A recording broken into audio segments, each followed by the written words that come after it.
সর্ববৃহৎ ইসলামী দল জামাত ইসলামীকে ব্যান্ড করেছিল পলাতক জালেম সরকার, শুধুমাত্র নিবন্ধন বাতিল করা দলকে ব্যান্ড করেছিল, যে এই দুইটা কথা তাদের গঠনতন্ত্রের মধ্যে লেখা নাই। তার কারণ জামাত ইসলামী যেই চিন্তাটা করে সেটা হচ্ছে এই যে দেশের মধ্যে জোর করে ক্ষমতায় আসা যাবে না, কিন্তু সার্বভৌমত্ব আল্লাহর এবং ক্ষমতার উৎস আল্লাহ।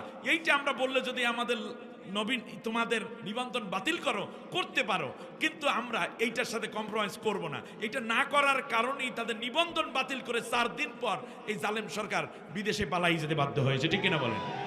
তাহলে আমি প্রথমে আসি, প্রথম অবলম্বন, তাহলে বোঝা যায় ইসলামী দলগুলোর মধ্যে এই রকম সার্বভৌমত্ব এবং ক্ষমতার বিষয়ে অলরেডি কম্প্রোমাইজ তারা করে নাই বিদায় তারা এখন ক্ষমতায় যদি তাদেরকে আল্লাহ নেন, আমরা যদি দেই, তাহলে সেটা কিভাবে হবে? সার্বভৌমত্বের মালিক আল্লাহ, ক্ষমতার উৎস আল্লাহ তাআলা। এখন ওই যেই দুইটা সমস্যা, government of the people, by the people, for the people, জনগণের সরকার, জনগণের জন্য সরকার, জনগণ কর্তৃক নির্বাচিত সরকার, এটা তো আল্লাহ নবী সাল্লাল্লাহু আলাইহি ওয়াসাল্লামের কাজ ছিল।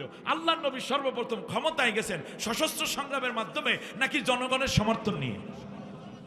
অতএব আগামী পার্লামেন্ট যদি জনগণের ক্ষমতা নিয়ে আল্লাহর কোরআনের আইনটা বাস্তবায়ন করা যায়, তাহলে রাসূল সাল্লাল্লাহু আলাইহি ওয়াসাল্লামের প্রথম রাষ্ট্রপতি হওয়ার যেই সিলসিলা ছিল সেইটা তো কায়েম হয়ে যায়। গণতন্ত্রের 2 জায়গায় সমস্যা, সেই 2 জায়গা তো ইসলামী দলের আগেই বাদ দিয়েছে, যার কারণে জালেমরা সহ্যও করতে পারে নাই। সুতরাং আগামীর পার্লামেন্টে ভোট দেওয়া যাবে না, এই ভোটে কি হবে? সশস্ত্র সংগ্রাম ছাড়া বিপ্লব হবে না, এইরকম বাজে কথা বলে সাধারণ মুসলমানদেরকে ধোঁকা দিবেন না।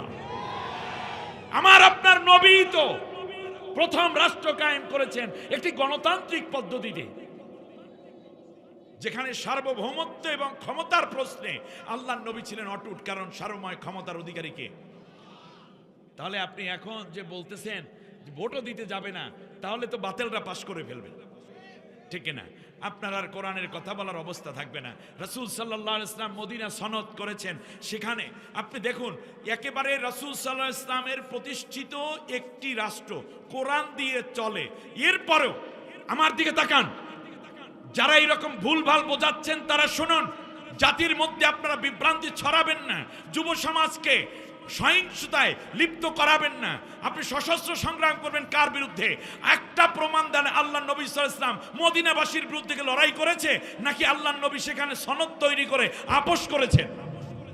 মক্কায় আল্লাহর নবী নিজের জন্মভূমি কার উপর অত্যাচার করলেন? আপনি যদি আজকে সশস্ত্র সংগ্রাম চালান, আপনি তো আমার দেশের মানুষকে হত্যা করবেন, এটাও নবীর সুন্নত আদর্শ নয়। এমনকি রাষ্ট্র ইসলাম পরিচালনা করতে গিয়ে সেই রাষ্ট্রের অন্য ধর্মাবলম্বী এবং স্বজাতির উপরে অস্ত্র না উঠিয়ে বরং সেখানে আল্লাহর বিধান প্রতিষ্ঠার মাধ্যমে আসবে সন্ধি চুক্তির মাধ্যমে, এটাও নবীর সুন্নত। মাঝখানে আপনি অস্ত্রটা ঢুকাইয়া নাড়াচাড়া করতেছেন, এর মানে ইসলাম বিরোধীদেরকে ডেকে এনে বাংলাদেশকে জঙ্গি রাষ্ট্রে পরিণত করে মুসলমানদের রক্তের হোলি খেলায় আপনারা লিপ্ত হতে চান।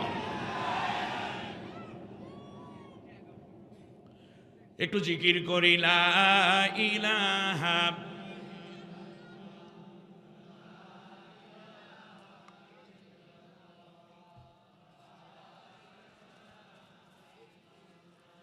লা ইলাহা মুহাম্মাদুর রাসূলুল্লাহ সাল্লাল্লাহু। তাহলে একটা বিষয় কি আপনাদের কনসেপ্টটা ক্লিয়ার হয়েছে? বাস, তাহলে আপনি দেখুন রাসূল সাল্লাল্লাহু আলাইহি ওয়াসাল্লাম সেখানে কি করলেন? যার যার ধর্ম শেষে পালন করবে, কিন্তু বহির্শত্রু যদি আমাদের উপর আক্রমণ করে তখন সবাই মিলে তা প্রতিহত করবে। আপনি শুনে আশ্চর্য হবেন, কোরআনের মধ্যে আল্লাহ ইয়া আইয়ুহান নাসও বলেছেন, ইয়া আইয়ুহাল্লাযিনা আমানু বলেছেন, কিন্তু একটা ভিন্ন দায়িত্ব বোধের জন্য আল্লাহ তাআলা বলেছেন। আপনি দেখুন মিশরের গভর্নর হিসাবে দায়িত্ব পেলেন আমর ইবনে আস রাদিয়াল্লাহু তাআলা আনহু। ওমর রাদিয়াল্লাহু তাআলা আনহুর শাসন আমল, মূর্তি বানানো। দেখুন একটা ইসলামী পুরা রাষ্ট্র, আল্লাহ নবীর চেয়ে আপনি পরেজগার, আপনার ঈমান কি আল্লাহ নবীর চাইতে বেশি হয়ে গেল, মানে তরতাজা হয়ে গেল? আবু বকর ওমর রাদিয়াল্লাহু আনহুমদের ঈমানের চেয়ে আপনি কি বড় ঈমানদার পাকা হয়ে গেছেন? যেখানে আল্লাহর নবী এবং সাহাবীগণ একত্রিত হয়ে কাফেরের সাথে নিজ দেশের নিরাপত্তা এবং শান্তির জন্য সন্ধি চুক্তি করে, আপনি এখানে আসছেন যুদ্ধ করতে। মক্কায় আল্লাহর নবী নিজে মাইর খায়, অথচ একজন কাফেরের গায়ে হাত তোলেন নাই। আপনি করতে চান কি? আপনি কি করতে চান? জাতি জানতে চায়। আমার দেশের যুবকদেরকে বলবো, নতুন ভোটারদেরকে বলবো, তরুণ তরুণীদেরকে বলবো, তাদের পাতা ফাঁদে পা দিবে না। তার কারণ তারা এমন একটি গোষ্ঠী, তারা মূলত বাংলাদেশের শান্তি শৃঙ্খলা রক্ষা এবং ইসলামকে জঙ্গি এবং মৌলবাদী ট্যাগ লাগানোর জন্য বাংলাদেশটাকে তারা একটা রক্তের হোলি খেলায় লিপ্ত করানোর পেছন দিক থেকে মদত যোগাচ্ছে ধর্মের নামে। আপনাদেরকে জানতে চাই, এ কোরআনকে আপনারা বিপক্ষে দলিল বানাবেন না পক্ষে দলিল বানাবেন? কে কে পক্ষে দলিল বানাবেন? দুইটা হাত উঁচু করে আল্লাহকে দেখা।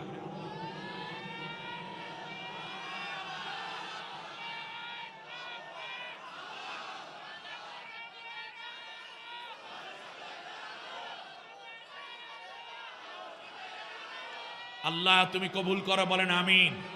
কোরআন তুমি সাক্ষী থাকো, কোরআন তুমি সাক্ষী থাকো। এই মানুষগুলো তোমাকে পরকারে তাদের পক্ষে দলিল হিসাবে পেতে চায়। আল্লাহ তুমি কবুল করো। একটা ছোট্ট কোশ্চেন করি, আপনি যদি পরকালে কোরআনকে দলিল হিসাবে নিজের পক্ষে পেয়ে জান্নাতে যেতে চান, দুনিয়ায় থাকতে হবে কোরআনের বিপক্ষে না পক্ষে? দুনিয়ায় যারা কোরআনের পক্ষে, পরকালে তারা কোরআনকে পক্ষে পেয়ে যাবে, ঠিক কিনা বলেন? আর যারা কোরআনকে পক্ষে পাবে, আল্লাহর নবী বলেছেন মান জাআলাহু আমামাহু কাদাহু ইলাল জান্নাহ, কোরআন তাকে জান্নাতে না ঢুকানো পর্যন্ত, না নেয়া পর্যন্ত কোরআন তাকে একা ছেড়ে চলে যাবে না। এমন এক বন্ধু, এমন এক প্রিয়, এমন এক সাথী যে আমাকে জান্নাতে নিয়ে যায়। সুবহানাল্লাহ। কলিজা ছিঁড়ে যাবে কিন্তু কোরআন ছাড়া যাবে না, ঠিক আছে কিনা? তাহলে একটা স্লোগান দেই, দেখি তো। দুনিয়ায় যারা কোরআনের পক্ষে, পরকালে কোরআন তাদের পক্ষে থাকবে, ঠিক না? একটা স্লোগানটা দেখি আপনারা বোঝেন কিনা সাপাইর ভাইরা। কোরআন আছে যেখানে, হইলো আর একটু আওয়াজটা বড় হওয়ার কথা না? এই দিকের মানুষেরা বলে নাই এরা ভিআইপি, এদিকে বলে নাই ভিভিআইপি। কি হয়েছে? এটা তো ইমানের স্বীকৃতি। বলেন এটা কিসের স্বীকৃতি? সবাই মিলে আওয়াজ দেন, কোরআন আছে যেখানে, কোরআন নাই যেখানে, কোরআন আছে যেই দলে, কোরআন নাই যে দলে। কেন যাব সেখানে?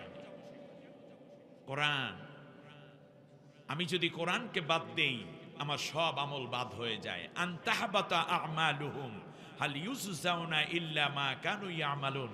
কোরআনের সাথে নাই, বান্দা তোর জীবনের নামাজ রোজা হজ যাকাত যা করেছো আমি আল্লাহ সব বাদ করে দিলাম। বক্তব্য কার?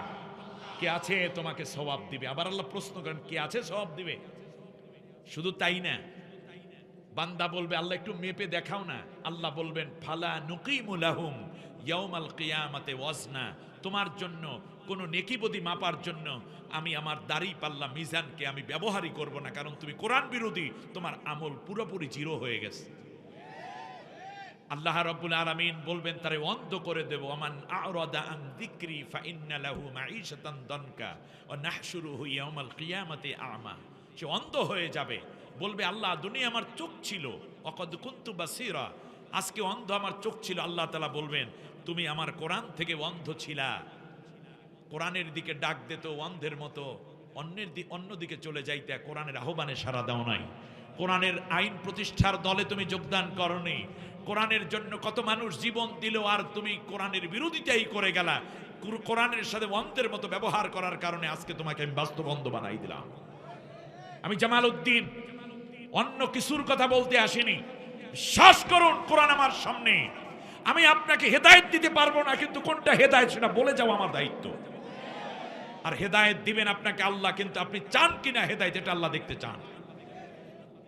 শুধু তাই না, আল্লাহ তাআলা বলছেন এরপর আমি ইয়াউমা নাহশুরুহুম আলা উজুহিহিম উমিয়া ওয়া বুকমা ওয়া সুম্মা, এরপর আমি গলা থেকে নিয়ে পা পর্যন্ত প্যারালাইজড করে দেব, মুখের উপর ভর দিয়ে দিয়ে তাকে জাহান্নাম পর্যন্ত যেতে বাধ্য করব।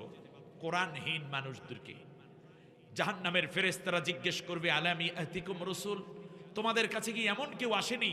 এই কোরআনের আইন মানতে হবে, আল্লাহর বিধান কোরআন, এই কোরআন অনুযায়ী ব্যক্তি, পরিবার, সমাজ, রাষ্ট্র, সংসদ, সচিবালয়, এমনকি ইউনিয়ন কাউন্সিল, উপজেলা পরিষদ, সেখান থেকে ধরে স্কুল, কলেজ, ইউনিভার্সিটি, স্বরাষ্ট্রনীতি, পররাষ্ট্রনীতি, শিক্ষানীতি, অর্থনীতি সবকিছু আল্লাহর কোরআন দিয়ে চালাতে হবে, এই কথা কি বলার জন্য কেউ আসেনি? তখন এরা বলবে কলু বালা, হ্যাঁ এসেছিল, কিন্তু আমরা মনে করেছিলাম কি এটা বুঝি রাজনীতি। এই জন্য কোরআন ওয়ালাদেরকে আমরা প্রত্যাখ্যান করেছিলাম, আমাদের কপালটা পুড়েছে। জাহান্নামের মধ্যে যখন ফেলে দেয়া হবে, সাথে সাথে লোকগুলো চিৎকার করে কি বলবে সেটাও আল্লাহ কোরআনে বলেছেন। আল্লাহ রাব্বুল আলামিন বলেন, ওরা বলবে ক্বালু লাউ নুরাদ্দু ওয়ালা নুকাযযিবা বিআয়াতি রাব্বিনা। আল্লাহ আর একটা বারের জন্য দুনিয়ায় আমাদেরকে পাঠাও নিজের ভুল সংশোধন করার জন্য। একবার যদি দুনিয়ায় পাঠাও, কোনো দিন আর কোরআনের বাইরে মানুষদেরকে নেতা মানব না। কোরআনের আন্দোলন যারা করে না তাদের দলে কোনো দিন আর একটা মিনিটও সময় দেব না। কেবল কোরআন পড়ব, কোরআন বুঝবো, কোরআনের আইন প্রতিষ্ঠা, কোরআনের বিধান কায়েমের জন্য জীবনটা লাগলে উৎসর্গ করে দেব। একটা চান্স দাও, একটা বারের জন্য আমাদেরকে দুনিয়ায় পাঠাও। আপনারা বলুন, জাহান্নামের কিনার থেকে কি কেউ আর দুনিয়ায় আসার সুযোগ পাবে? যেহেতু ওই সুযোগ আর থাকবে না, ওই সুযোগটা আজকে শ্যামপুর ইসলামী সমাজ কল্যাণ পরিষদ করে দিয়েছে। আজ আপনার শপথ হবে, আজ আপনার তাওবা হবে, আল্লাহ জীবনটাকে আর একটি মুহূর্ত তোমার কোরআনের বাইরে যারা চলে সেই নেতা, সেই দল, সেই গোষ্ঠীর পিছনে যাব না। বাকি জীবন তোমার কোরআনের বিধান কায়েমের জন্য নবীরা লড়েছেন, সাহাবীরা লড়েছেন, আর খলিফা হিসাবে এই দায়িত্ব আমাকে তুমি দিয়েছো। আজ ভুল ভেঙে গেছে, বাকি জীবন আমি কোরআনের জন্যই লড়বো। এই সাহস যাদের আছে তারা কেবল দুইটা হাত উঁচু করে আল্লাহকে দেখা।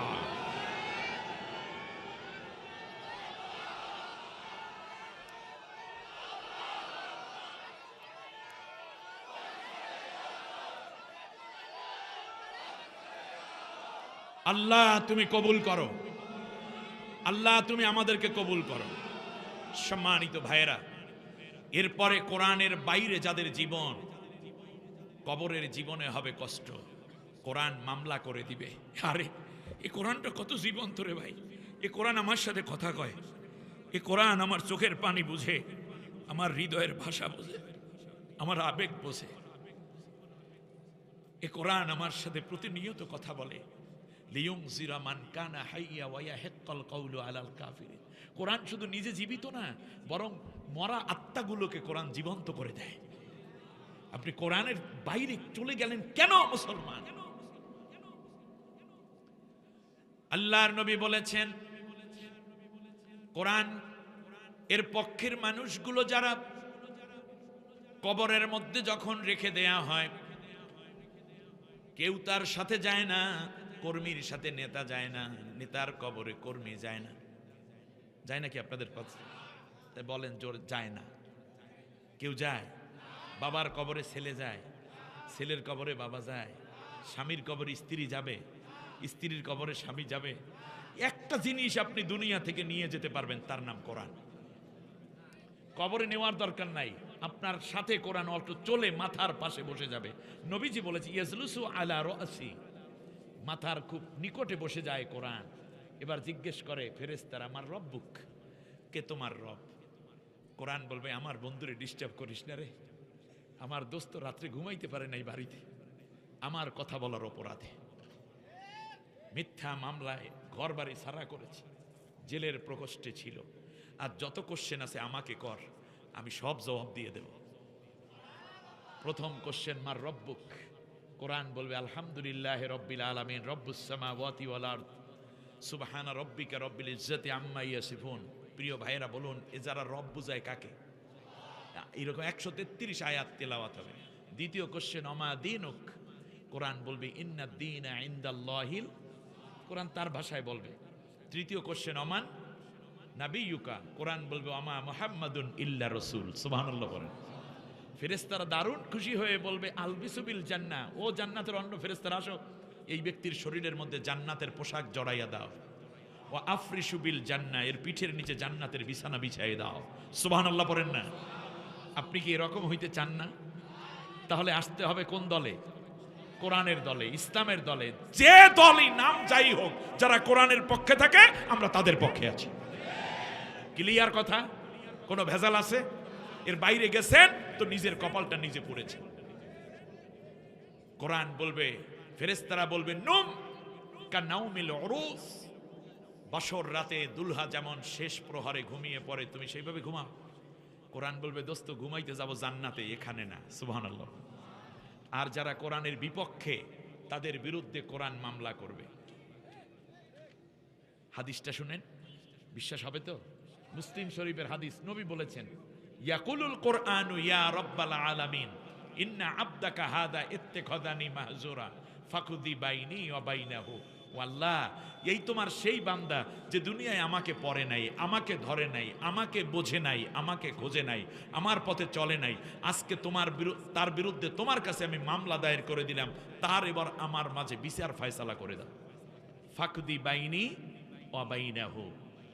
সাথে সাথে নবী এসে বলবে আল্লাহ, এটা আমার নামদারি উম্মত, ও তো কোরআনের পক্ষে নাই, অতএব তার বিরুদ্ধে মামলা করলাম। অকাল আর রসুল ইয়া রব্বি ইন্না কওমি ইত্তাখাযু হাদাল কোরআনা মাহজুরা। সূরা ফুরকান আয়াত নম্বর 30। আল্লাহ তাআলা নবী বলবেন, আল্লাহ তাআলা এই তো সেই ব্যক্তি যে কোরআনের পক্ষে নাই, কোরআনকে প্রত্যাখ্যান করেছিল, এই জন্য আল্লাহ আমি নবী হয়েও তার বিরুদ্ধে মামলা দায়ের করে দিলাম। নবীও মামলা করে, কোরআনও মামলা করে, অপরদিকে কোরআন সুপারিশ করে জান্নাতে নেয়। এখন আপনার সামনে পথ খোলা দুইটা, আপনি যেই দিকে যাবেন সেইটাই পাবেন। কোরআনকে পেছনে ফেলবেন নাকি কোরআনকে সামনে রেখে জীবন চালাবেন? আল্লাহ আমাদের কবুল করুন, সবাই বলেন আমিন। সেই কোরআন তিলাওয়াত হচ্ছে, মুখ খুলবেন না মুখ বন্ধ রাখবেন? খুলতে হবে, পরাণ ভরে মন উজাড় করে। আমার সঙ্গে সবাই পড়েন আউযু বিল্লাহি মিনাশ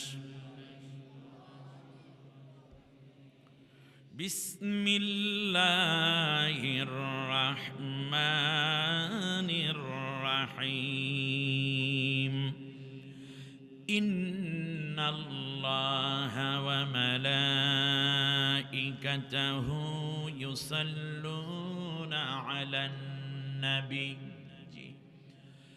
ইয়া আইয়ুহাল্লাযীনা আমানু সাল্লু আলাইহি ওয়া সাল্লিমু তাসলিমা। আল্লাহুম্মা সাল্লি আলা মুহাম্মাদ ওয়া আলা আলি মুহাম্মাদ কামা সাল্লাইতা আলা ইব্রাহিম ওয়া আলা আলি ইব্রাহিম ইন্নাকা হামিদুম মাজিদ। নহে সমাপ্ত কর্ম তোমার, নহে সমাপ্ত কর্ম তোমার, অবসর কোথা বিশ্রামের। উজ্জ্বল হয়ে ফোটেনি আজিও সুবিমল জ্যোতি ইসলামের। বালাগাল উলা কাশাফাত দুজা বিজামালিহি হাসনাত জামিউ খাসালিহি। চাঁপাইনবাবগঞ্জ মিষ্টি ফল, বিশেষ করে আম এবং লিচুর সবচেয়ে বেশি ফলন আল্লাহ যে জমিনে দান করে। বাংলাদেশের মানুষের পুষ্টি ঘাটতি পূরণের পাশাপাশি বিদেশেও রপ্তানি করে অর্থনীতির চাকাকে আরও বেশি সচল করার ব্যবস্থা করে দিয়েছেন যে জমিনে। মানুষগুলো খুব রুচিবান, অত্যন্ত মিশুক, বলতে গেলে অনেকটা সরল মনের, আপন করতে পারে অচেনা মানুষকেও, নিতে পারেন বুকের মধ্যে টেনে, জায়গা দিতে পারেন কলিজার মধ্যে। অল্প আশায় এই অঞ্চলে, কিন্তু ভালোবাসার বন্ধনটা মনে হয় হাজার বছরের। নাম চাঁপাইনবাবগঞ্জ। এই চাঁপাইয়ের শিবগঞ্জে শ্যামপুর ইসলামী সমাজ কল্যাণ পরিষদের উদ্যোগে আয়োজিত ২৮তম ৬ দিন ব্যাপী ঐতিহাসিক তাফসীরুল কোরআন মাহফিল সমাপনী দিবস, সমাপনী অধিবেশন। মান্যবর সভাপতিত্ব করছেন বিশিষ্ট সমাজসেবক, ইসলামী আন্দোলনের অকুতোভয় সৈনিক, মাজলুম জননেতা, শিক্ষাবিদ, আলিম দ্বীন হযরতুল আল্লাহ মাওলানা মুহাম্মদ সাজিদুল ইসলাম সাহেব। আল্লাহ রাব্বুল আলামিন তাকে সুস্থতার সাথে দীর্ঘ নেক হায়াত দান করুন বলি আমিন। মঞ্চে উপবিষ্ট অন্যান্য গুরুত্বপূর্ণ এই মানব কল্যাণে নিবেদিত সমাজ কল্যাণের নেতৃবৃন্দ, এলাকার শিক্ষিত বিজ্ঞ প্রাজ্ঞ সম্মানিত ভাইয়েরা, আমার ডানে বামে এবং সামনে উপস্থিত আল্লাহর কোরআনের মায়ায়, কোরআনের প্রেমে ভালোবাসায় ছুটে আসা সম্মানিত আল্লাহর মাকবুল এবং প্রিয় বান্দাগণ, পর্দার অন্তরালে সম্মানিতা মা ও বোন, কারণ আল্লাহ তাআলা বলছেন সুম্মা আওরাসনাল কিতাবাল্লাযীনা ইসতাফাইনা মিন ইবাদিনা, আমি যাকে চুজ করি, সিলেক্ট করি, তাকে আমার কোরআনের উত্তরসূরি বানাই দেই। সুবহানাল্লাহ। আমরা এখানে এসেছি কার পছন্দে? সুতরাং এই পছন্দে আমরা আল্লাহ তাআলার প্রিয় বান্দা হয়ে যাব, আর যেন অপছন্দের না হই। বাকি আমল কোরআনের জন্য উৎসর্গ করব, আল্লাহ মঞ্জুর করুন বলি আমি। অন্য ধর্মাবলম্বী ভাই বোন যারা কোরআন শোনার জন্য চলে এসেছেন দূরে কাছে কিংবা ময়দানে, সকলের প্রতি আন্তরিক মোবারকবাদ, ওয়েলকাম, স্বাগতম। তার কারণ এই কোরআনের মধ্যেই আল্লাহ তাআলা আপনারা কোরআন শুনতে পারবেন সেই কথা উল্লেখ করে আপনাদের অধিকারকে প্রতিষ্ঠিত করেছেন। সুবহানাল্লাহ। আল্লাহ রাব্বুল আলামিন বলেন, وَإِنْ أَحَدٌ مِّنَ الْمُشْرِكِينَ اسْتَجَارَكَ فَأَجِرْهُ حَتَّى يَسْمَعَ كَلَامَ اللَّهِ ثُمَّ أَبْلِغْهُ مَأْمَنًا। নবী হে, তোমার কাছে যদি কোনো মুশরিক কোরআন শুনতে চায়, মন উজাড় করে প্রাণ ভরে উপযুক্ত পরিবেশ দিয়ে তুমি তাদেরকে কোরআন শোনাইয়া দেবা। কার অর্ডার? এরপর আল্লাহ রাব্বুল আলামিন বলেন, কোরআনের মাহফিল, কোরআনের ময়দান, কোরআনের মজমা, কোরআনের সভা সমাবেশ, টিসিটিএস, কোরআনের কথাগুলো, দার্স, এগুলো শুনতে শুনতে রাত যদি গভীর হয়ে যায়, কিংবা বাহন পাওয়া যদি অসম্ভব হয়ে যায়, অথবা পথে যদি কোনো ভীতি সঞ্চারিত হয়, তাহলে নবী আমার নির্দেশ হলো তুমি আগে নিজে বাড়িতে চলে যাবে না, বরং আগে ওই অমুসলিম যারা কোরআন শুনতে এসেছে তাদেরকে আগে তাদের বাড়িতে নিরাপত্তার সাথে পৌঁছাইয়া দেবা, তারপরে তুমি তোমার নিজের বাড়িতে প্রবেশ করবা। তুম্মা আবলিগহু মা'মানা, আগে তাদেরকে পৌঁছাই দাও। তাহলে কর্তব্য হলো কি আজকের এই সমাজ কল্যাণ পরিষদের ভাইদের? সেটা হচ্ছে কোনো অমুসলিম ভাই বোন যদি আজকের এই মাহফিলে আসেন, নিজেই আগে গাড়িতে চলে যাইয়েন না, আগে খবর নেন সেই ক্ষিতীশদার কি অবস্থা, হরেন্দ্রচন্দ্র শীল আসছিল কি অবস্থা, কিংবা শ্রীমতী পূর্ণিমা রানী শীল এসেছিল তার কি অবস্থা, সে কি বাড়িতে পৌঁছতে পেরেছে নিরাপত্তার সাথে? আগে আপনার বাড়িতে পৌঁছার আগে তাদেরকে নিরাপত্তার সাথে পৌঁছে দিবেন। এই অর্ডারটা জামাল উদ্দিনের নাকি? কার? আল্লাহ তাআলা এই জন্য বাংলাদেশে সর্ববৃহৎ ইসলামী দল জামাত ইসলামীকে ব্যান্ড করেছিল পলাতক জালেম সরকার, শুধুমাত্র নিবন্ধন বাতিল করা দলকে ব্যান্ড করেছিল যে এই দুইটা কথা তাদের গঠনতন্ত্রের মধ্যে লেখা নাই। তার কারণ জামাত ইসলামী যেই চিন্তাটা করে সেটা হচ্ছে এই যে দেশের মধ্যে জোর করে ক্ষমতায় আসা যাবে না, কিন্তু সার্বভৌমত্ব আল্লাহর এবং ক্ষমতার উৎস আল্লাহ। এইটা আমরা বললে যদি আমাদের নবীন তোমাদের নিবন্ধন বাতিল করতে পারো, কিন্তু আমরা এইটার সাথে কম্প্রোমাইজ করব না। এটা না করার কারণেই তাদের নিবন্ধন বাতিল করে 4 দিন পর এই জালেম সরকার বিদেশে পালাই যেতে বাধ্য হয়েছে, ঠিক কিনা বলেন? তাহলে আমি প্রথমে আসি, প্রথম অবলম্বন, তাহলে বোঝা যায় ইসলামী দলগুলোর মধ্যে এই রকম সার্বভৌমত্ব এবং ক্ষমতার বিষয়ে অলরেডি কম্প্রোমাইজ তারা করে নাই বিদায় তারা এখন ক্ষমতায় যদি তাদেরকে আল্লাহ নেন, আমরা যদি দেই, তাহলে সেটা কিভাবে হবে? সার্বভৌমত্বের মালিক আল্লাহ, ক্ষমতার উৎস আল্লাহ তাআলা। এখন ওই যেই দুইটা সমস্যা, government of the people, by the people, for the people, জনগণের সরকার, জনগণের জন্য সরকার, জনগণ কর্তৃক নির্বাচিত সরকার, এটা তো আল্লাহ নবী সাল্লাল্লাহু আলাইহি ওয়াসাল্লামের কাজ ছিল। আল্লাহ নবী সর্বপ্রথম ক্ষমতায় গেছেন সশস্ত্র সংগ্রামের মাধ্যমে নাকি জনগণের সমর্থন নিয়ে? অতএব আগামী পার্লামেন্ট যদি জনগণের ক্ষমতা নিয়ে আল্লাহর কোরআনের আইনটা বাস্তবায়ন করা যায়, তাহলে রাসূল সাল্লাল্লাহু আলাইহি ওয়াসাল্লামের প্রথম রাষ্ট্রপতি হওয়ার যেই সিলসিলা ছিল সেইটা তো কায়েম হয়ে যায়। গণতন্ত্রের দুই জায়গায় সমস্যা, সেই দুই জায়গা তো ইসলামী দলের আগেই বাদ দিয়েছে, যার কারণে জালেমরা সহ্যও করতে পারে নাই। সুতরাং আগামীর পার্লামেন্টে ভোট দেওয়া যাবে না, এই ভোটে কি হবে, সশস্ত্র সংগ্রাম ছাড়া বিপ্লব হবে না, এইরকম বাজে কথা বলে সাধারণ মুসলমানদেরকে ধোঁকা দিবেন না।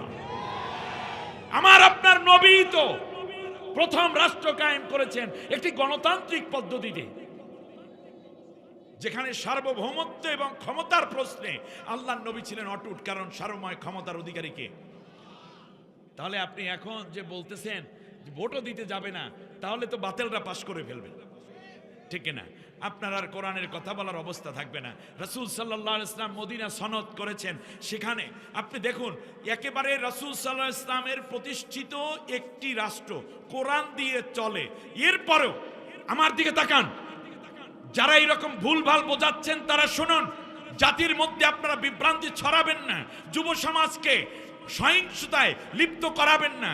আপনি সশস্ত্র সংগ্রাম করবেন কার বিরুদ্ধে? একটা প্রমাণ দেন আল্লাহ নবী সাল্লাল্লাহু আলাইহি ওয়াসাল্লাম মদিনাবাসীর বিরুদ্ধে লড়াই করেছে, নাকি আল্লাহ নবী সেখানে সনদ তৈরি করে আপোষ করেছেন?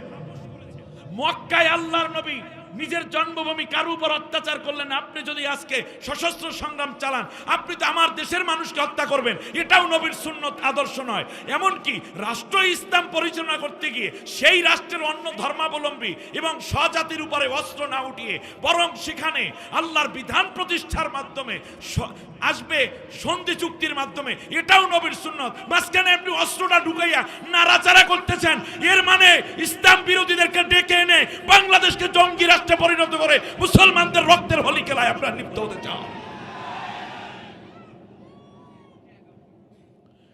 একটু জিকির করি লা ইলাহা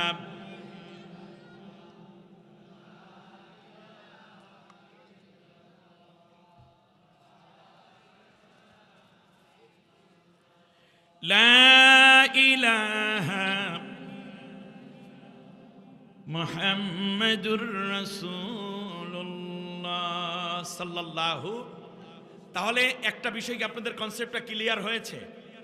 বাস, তাহলে আপনি দেখুন রাসূল সাল্লাল্লাহু আলাইহি ওয়াসাল্লাম সেখানে কি করলেন, যার যার ধর্ম শেষে পালন করবে। কিন্তু বহির্শত্রু যদি আমাদের উপর আক্রমণ করে, তখন সবাই মিলে তা প্রতিহত করবে। আপনি শুনে আশ্চর্য হবেন, কোরআনের মধ্যে আল্লাহ ইয়া আইয়ুহান নাসও বলেছেন, ইয়া আইয়ুহাল্লাযিনা আমানু বলেছেন, কিন্তু একটা ভিন্ন দায়িত্ব বোধের জন্য আল্লাহ তাআলা বলেছেন। আপনি দেখুন মিশরের গভর্নর হিসাবে দায়িত্ব পেলেন আমর ইবনে আস রাদিয়াল্লাহু তাআলা আনহু। ওমর রাদিয়াল্লাহু তাআলা আনহুর শাসন আমল। মূর্তি বানানো, দেখুন একটা ইসলামী পুরা রাষ্ট্র, আল্লাহর নবীর চেয়ে আপনি পরেজগার, আপনার ঈমান কি আল্লাহর নবীর চাইতে বেশি হয়ে গেল, মানে তরতাজা হয়ে গেল? আবু বকর ওমর রাদিয়াল্লাহু আনহুমদের ঈমানের চেয়ে আপনি কি বড় ঈমানদার পাকা হয়ে গেছেন? যেখানে আল্লাহর নবী এবং সাহাবীগণ একত্রিত হয়ে কাফেরের সাথে নিজ দেশের নিরাপত্তা এবং শান্তির জন্য সন্ধি চুক্তি করে, আপনি এখানে আসছেন যুদ্ধ করতে। মক্কায় আল্লাহর নবী নিজে মাইর খায়, অথচ একজন কাফেরের গায়ে হাত তোলেন নাই। আপনি করতে চান কি? আপনি কি করতে চান? জাতি জানতে চায়।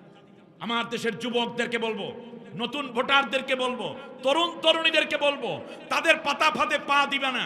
তার কারণ তারা এমন একটি গোষ্ঠী, তারা মূলত বাংলাদেশের শান্তি শৃঙ্খলা রক্ষা এবং ইসলামকে জঙ্গি এবং মৌলবাদী ট্যাগ লাগানোর জন্য বাংলাদেশটাকে তারা একটা রক্তের হোলি খেলায় লিপ্ত করানোর পেছন দিক থেকে মদত যোগাচ্ছে ধর্মের নামে।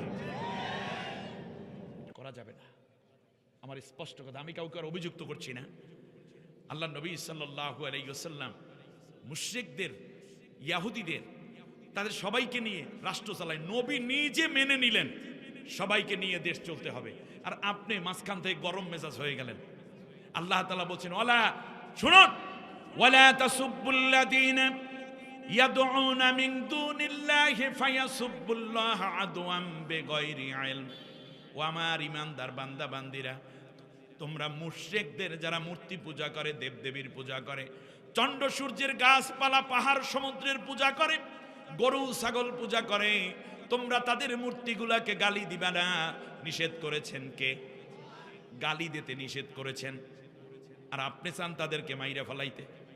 আল্লাহ কয় গালিও দেবা না, মূর্তিগুলারেও গালি দিবা না। তাহলে তারা ভুলবশত রাগের বশীভূত হয়ে তোমাদের আল্লাহকেও গালি দিয়ে বসবে। গালি দেবা না।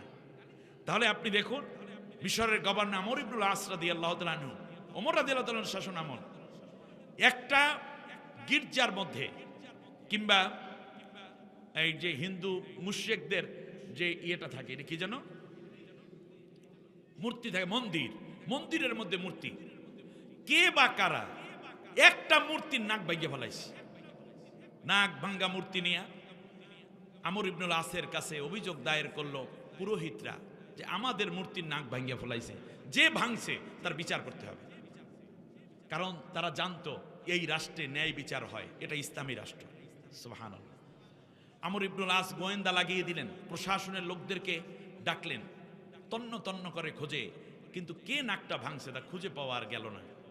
আমর ইবনুল আস রাদিয়াল্লাহু তাআলা জুমার নামাজের জন্য খুতবা দিবেন। খুতবা দিতে গিয়ে শুনুন মুসলমানরা, শুনুন অন্য ধর্মের ভাইয়েরা, ইসলাম কি জিনিস। তিনি মিম্বরে উঠে দাঁড়ালেন, তিনি আলহামদুলিল্লাহ বলবেন। এমন সময় পুরোহিতরা বারান্দার দিক থেকে ডাক দিয়ে বলছে, আমর ইবনুল আস, আপনি ইসলামী রাষ্ট্রের একটি ইসলামিক প্রজাতন্ত্রের গভর্নর। আমরা ভেবেছিলাম ইসলাম কোনো ধর্মের প্রতি কটাক্ষ করে না। আমরা ভেবেছিলাম ইসলাম ধর্ম বর্ণ সবাইকে নিয়ে চলে। আমরা ভেবেছিলাম দেশে ন্যায় বিচার প্রতিষ্ঠিত হয় ইসলাম আসলে। এখন তো দেখতেছি আমাদের মূর্তির নাক ভেঙে গেছে, আমাদের খোদার নাক ভাঙা, আর আপনার খোদার প্রশংসা করার জন্য আপনি দাঁড়াইছেন। আলহামদুলিল্লাহ মানে কার প্রশংসা? তার। ও আমাদের খোদার নাক ভাঙ্গা আর আপনার খোদার প্রশংসা করবেন, আপনার খোদাকে সেজদা করবেন আর আমাদের খোদার নাক ভাঙ্গে বেইজ্জতি করলেন। আপনি যতক্ষণ বিচার না করবেন এবং এর ব্যবস্থা না করবেন ততক্ষণ পর্যন্ত আপনি খুতবা দিতে পারবেন না। আমার আল্লাহর অপমান উদ্ধার করেন, তারপর আপনার আল্লাহর প্রশংসা আপনি করেন। এই কথা বলার জন্য রাষ্ট্রের জনগণের অধিকার দিতে হয়। একটি ইসলামী রাষ্ট্রে এটা সম্ভব। আমর ইবনুল আস রাদিয়াল্লাহু তাআলা আনহু নেমে পড়লেন। হাজার হাজার মুসল্লি মিশরের কেন্দ্রীয় মসজিদ থেকে বের হয়ে আসলো, কি বিচার করে। হযরতে আমর ইবনুল আস বললেন, একটা ছুরি নিয়ে আসো। ধারালো একটা ছুরি আনা হলো। তিনি এই পুরোহিতদের সামনে বললেন, আমি আমার নাকটা পেতে দিলাম, যেহেতু তোমার মূর্তি কে ভেঙেছে আমি তা উদ্ধার করতে পারি নাই, সুতরাং আমি আমর ইবনুল আসের নাকটা কেটে ফেলো। যেহেতু আমি আমার এই দায়িত্ব অবহেলা করেছি, তার শাস্তি স্বরূপ তোমার ওই মাটির দিয়ে বানানো মূর্তির নাক ভাঙার অপরাধে আমার নাকটাই তুমি ভেঙে দাও, কেটে ফেলো। ইসলাম কি জিনিস আগে বুঝে নেন। ছুরি নেওয়া হলো, এক ব্রাহ্মণ নাক এভাবে বাম হাত দিয়ে ধরেছে, ডান হাত দিয়ে এভাবে পোস্টটা দিবে, এক পোচে কেটে ফেলবে, তার ইচ্ছেই হলো কেটে ফেলা। এমন সময় একজন ওই ধর্মের অনুসারী যুবক চিৎকার করে বলছে, প্লিজ ওনার নাক কাটবেন না, আমি এই নাকটা ভেঙেছি, আমার নাকটা কেটে দিন। যুবক দৌড়ে সামনে চলে আসলো। পুরোহিত দেখতে পেল স্বজাতির লোক, চিহ্ন আছে না, পোশাক পরিচ্ছদ, গলার মধ্যে পইতে পরা। বলল, তুমি ভেঙেছো? বলল, হ্যাঁ ভেঙেছি আমি। সত্যি নাকি? বলে, হ্যাঁ সত্যি, আমিই ভেঙেছি। পুরোহিত চিন্তা করলো, মাটির মূর্তির জন্য আমার স্বজাতির নাক কাটবো, এটা হয় না। তারপর ওরা যেইভাবে ক্ষমা চায় সেইভাবে পুরোহিতের কাছে ক্ষমা চাইলো, মূর্তির কাছে ক্ষমা চাইলো, মাফ হয়ে গেল। কিন্তু আমর ইবনুল আস রাদিয়াল্লাহু তাআলা আনহু বললেন, যুবক তুমি আমার সাথে দেখা কইরো। জুমার নামাজ শেষ হলো, যুবক চলে গেলেন হযরতে আমর ইবনুল আসের কাছে গিয়ে বলল, হযরতে আমর ইবনুল আস জিজ্ঞেস করলেন, তুমি কেন মূর্তির নাকটা ভাঙছিলা? বলল যে, আমি তো জানি নাই মূর্তির নাক কে ভাঙছে, আমিও তো ভাঙ্গি নাই। কি বলো, তুমি ভাঙ্গো নাই নাক? বললো না। বললো, তাহলে তুমি না স্বীকার করলা? যুবক চোখের পানি ছেড়ে দিল, থরথর করে কাঁপতেছে আর বলে, আপনার শাসন আমলে আমরা কত শান্তিতে আছি, যে যার যার ইজ্জত নিয়ে, সম্মান নিয়ে, ব্যবসা নিয়ে, অর্থ নিয়ে জানমালের নিরাপত্তার সাথে আছি, কারণ কোরআন দিয়ে আপনি দেশটা চালান। আপনি একজন ভালো শাসক, ওমরও ভালো শাসক, আপনি গভর্নর। ইসলামের এত শান্তির মধ্যে আছি, কোন দুষ্ট একটা বিচ্ছিন্ন ঘটনা করে ফেলেছে, সেই জন্য আপনার মতো একটা সুন্দর মানুষের নাক আমার চোখের সামনে কেউ কেটে ফেলবে, এটা আমি বরদাস্ত করতে পারি নাই। এই জন্য মিথ্যাভাবে আমি স্বীকার করে নিয়েছি, আমার নাকটা কেটে ফেলো, তার বিনিময়ে যদি আমর ইবনুল আসের নাক বেঁচে যায়, এটাই হবে আমার জীবনের শ্রেষ্ঠ কাজ। হযরতে আমর ইবনুল আস রাদিয়াল্লাহু তাআলা আনহু যুবককে বুকের মধ্যে জড়িয়ে ধরলেন, আর আমর ইবনুল আসের বুকের মধ্যে তার মাথাটা পাওয়ার কারণে যুবক বলে দিল, আপনারা মহান, আপনারা মহৎ, এত সুন্দর মানুষ যেই ধর্ম বানায়, আমি আর অন্য ধর্মে কেন থাকবো? ভালো মানুষ গড়ার যেই ধর্ম, আমি এখন থেকে সেই ধর্মের অনুসারী হয়ে বাকি জীবন আরো ভালো মানুষ হতে চাই। আমাকে পড়াইয়া দেন লা ইলাহা ইল্লাল্লাহু মুহাম্মাদুর রাসূলুল্লাহ সাল্লাল্লাহু আলাইহি ওয়াসাল্লাম। সুতরাং যারা একটি বক্তব্য ছুড়ে দিচ্ছেন, এরা কিন্তু নির্বাচন আসলেই তাদের খালি খেলাফত প্রতিষ্ঠার একটা জ্বর গায়ে আসে, ঠিক কিনা বলে? এর একটা জ্বর, এক কাইন্ডস অফ ডিজিজ। এই সময় তাদের একটা উদ্বেগ শুরু হয়ে যায়। না, বাংলাদেশ ইসলামী রাষ্ট্র হবে, কিন্তু কোনো সশস্ত্র সংগ্রামের প্রয়োজন হবে না। আপনি কার বিরুদ্ধে সশস্ত্র সংগ্রাম করবেন? মারবেন কাকে আপনি? তাহলে আপনার দৃষ্টিতে বাকি সব কাফের, আপনি একাই ভালো, এরকম হতবুদ্ধিওয়ালা আপনি হইয়েন না। আল্লাহর নবী সরাসরি কাফের কওমকে নিয়ে চুক্তি করলেন, নাম দিলেন মদিনার সনদ। আমাদের দেশের এই যে এক মহিলা পালাই গেল না, খুন ঠুন কইরা, নাম নেব না, এত সহজ না। এর দলেরা গত 16 বছর তারা ক্ষমতায় ছিল, ওনাদের জন্মজাত যত সন্তান হয়েছে, উরজাত সন্তান, তারাও নিজের মাইয়ের নাম কিন্তু ওইটা রাখে নেই। গত 16 বছরে এই যে হাসিনা নাম, কেউ কিন্তু তার মাইয়ার নাম রাখে নাই। খেলা হিসাব করে দেখেন, তার কারণ ওরা জানে যে নামটা নেওয়া ঠিক হবে না। আমি আজকে নিয়ে নিলাম, যাক একবারে। এখন আপনি খেয়াল করুন। সুতরাং বলছিল শেষবারে 24 নির্বাচনের সময় যে আমরা যদি ক্ষমতায় আসি তাহলে মদিনার সনদ আমরা বাস্তবায়ন করব। আমরা ভাবলাম সবাই মিলে, কোরআনের মাহফিলে আর বাধা হবে না, যেহেতু পূজা মণ্ডপে বাধা নাই, যেহেতু এখন আর কীর্তনে বাধা নাই, পূজায় বাধা নাই, ডোলবাদ্য বাজায় সবাই, আমরাও মাহফিল ঠিক মতো করতে পারবো। এরপরে সবাই যার যা ধর্ম শেষে পালন করবে। উম্মা ক্ষমতায় যাওয়ার পর যেভাবেই হোক দিনের ভোট রাতে দিয়ে গেছে, যাওয়ার পরে 3 মাসের মধ্যে দেখলাম মদিনা সনদ কায়েম হয়েছে। এটা মদিনা না, এটা মোদির সনদ, ঠিক কিনা বলেন? এখনো যারা মদিনার সনদ বলেন, আপনাদেরকে অ্যাপ্রিসিয়েট করি, ওয়েলকাম। ইসলাম বিশাল, আমাদের বুকটা অনেক বড়, কিন্তু একটা জিনিস কি জানেন ভাই আপনি? মদিনার সনদ কায়েমের আগে আল্লাহর নবী সবার কাছ থেকে স্বীকৃতি আদায় করেছেন, দেশটা চলবে কোরআনের আইনে, ঠিক কিনা বলেন? মদিনা সনদ আগে হয়েছে নাকি কোরআনের আইন অনুযায়ী দেশ চলবে? এইটা আগে হয়েছে, কোরআনের আইন অনুযায়ী চলবে। অতএব আপনি যে দলেরই হন, মদিনা সনদ করেন, আরও কিছু করেন, আমাদের কোনো আপত্তি নেই।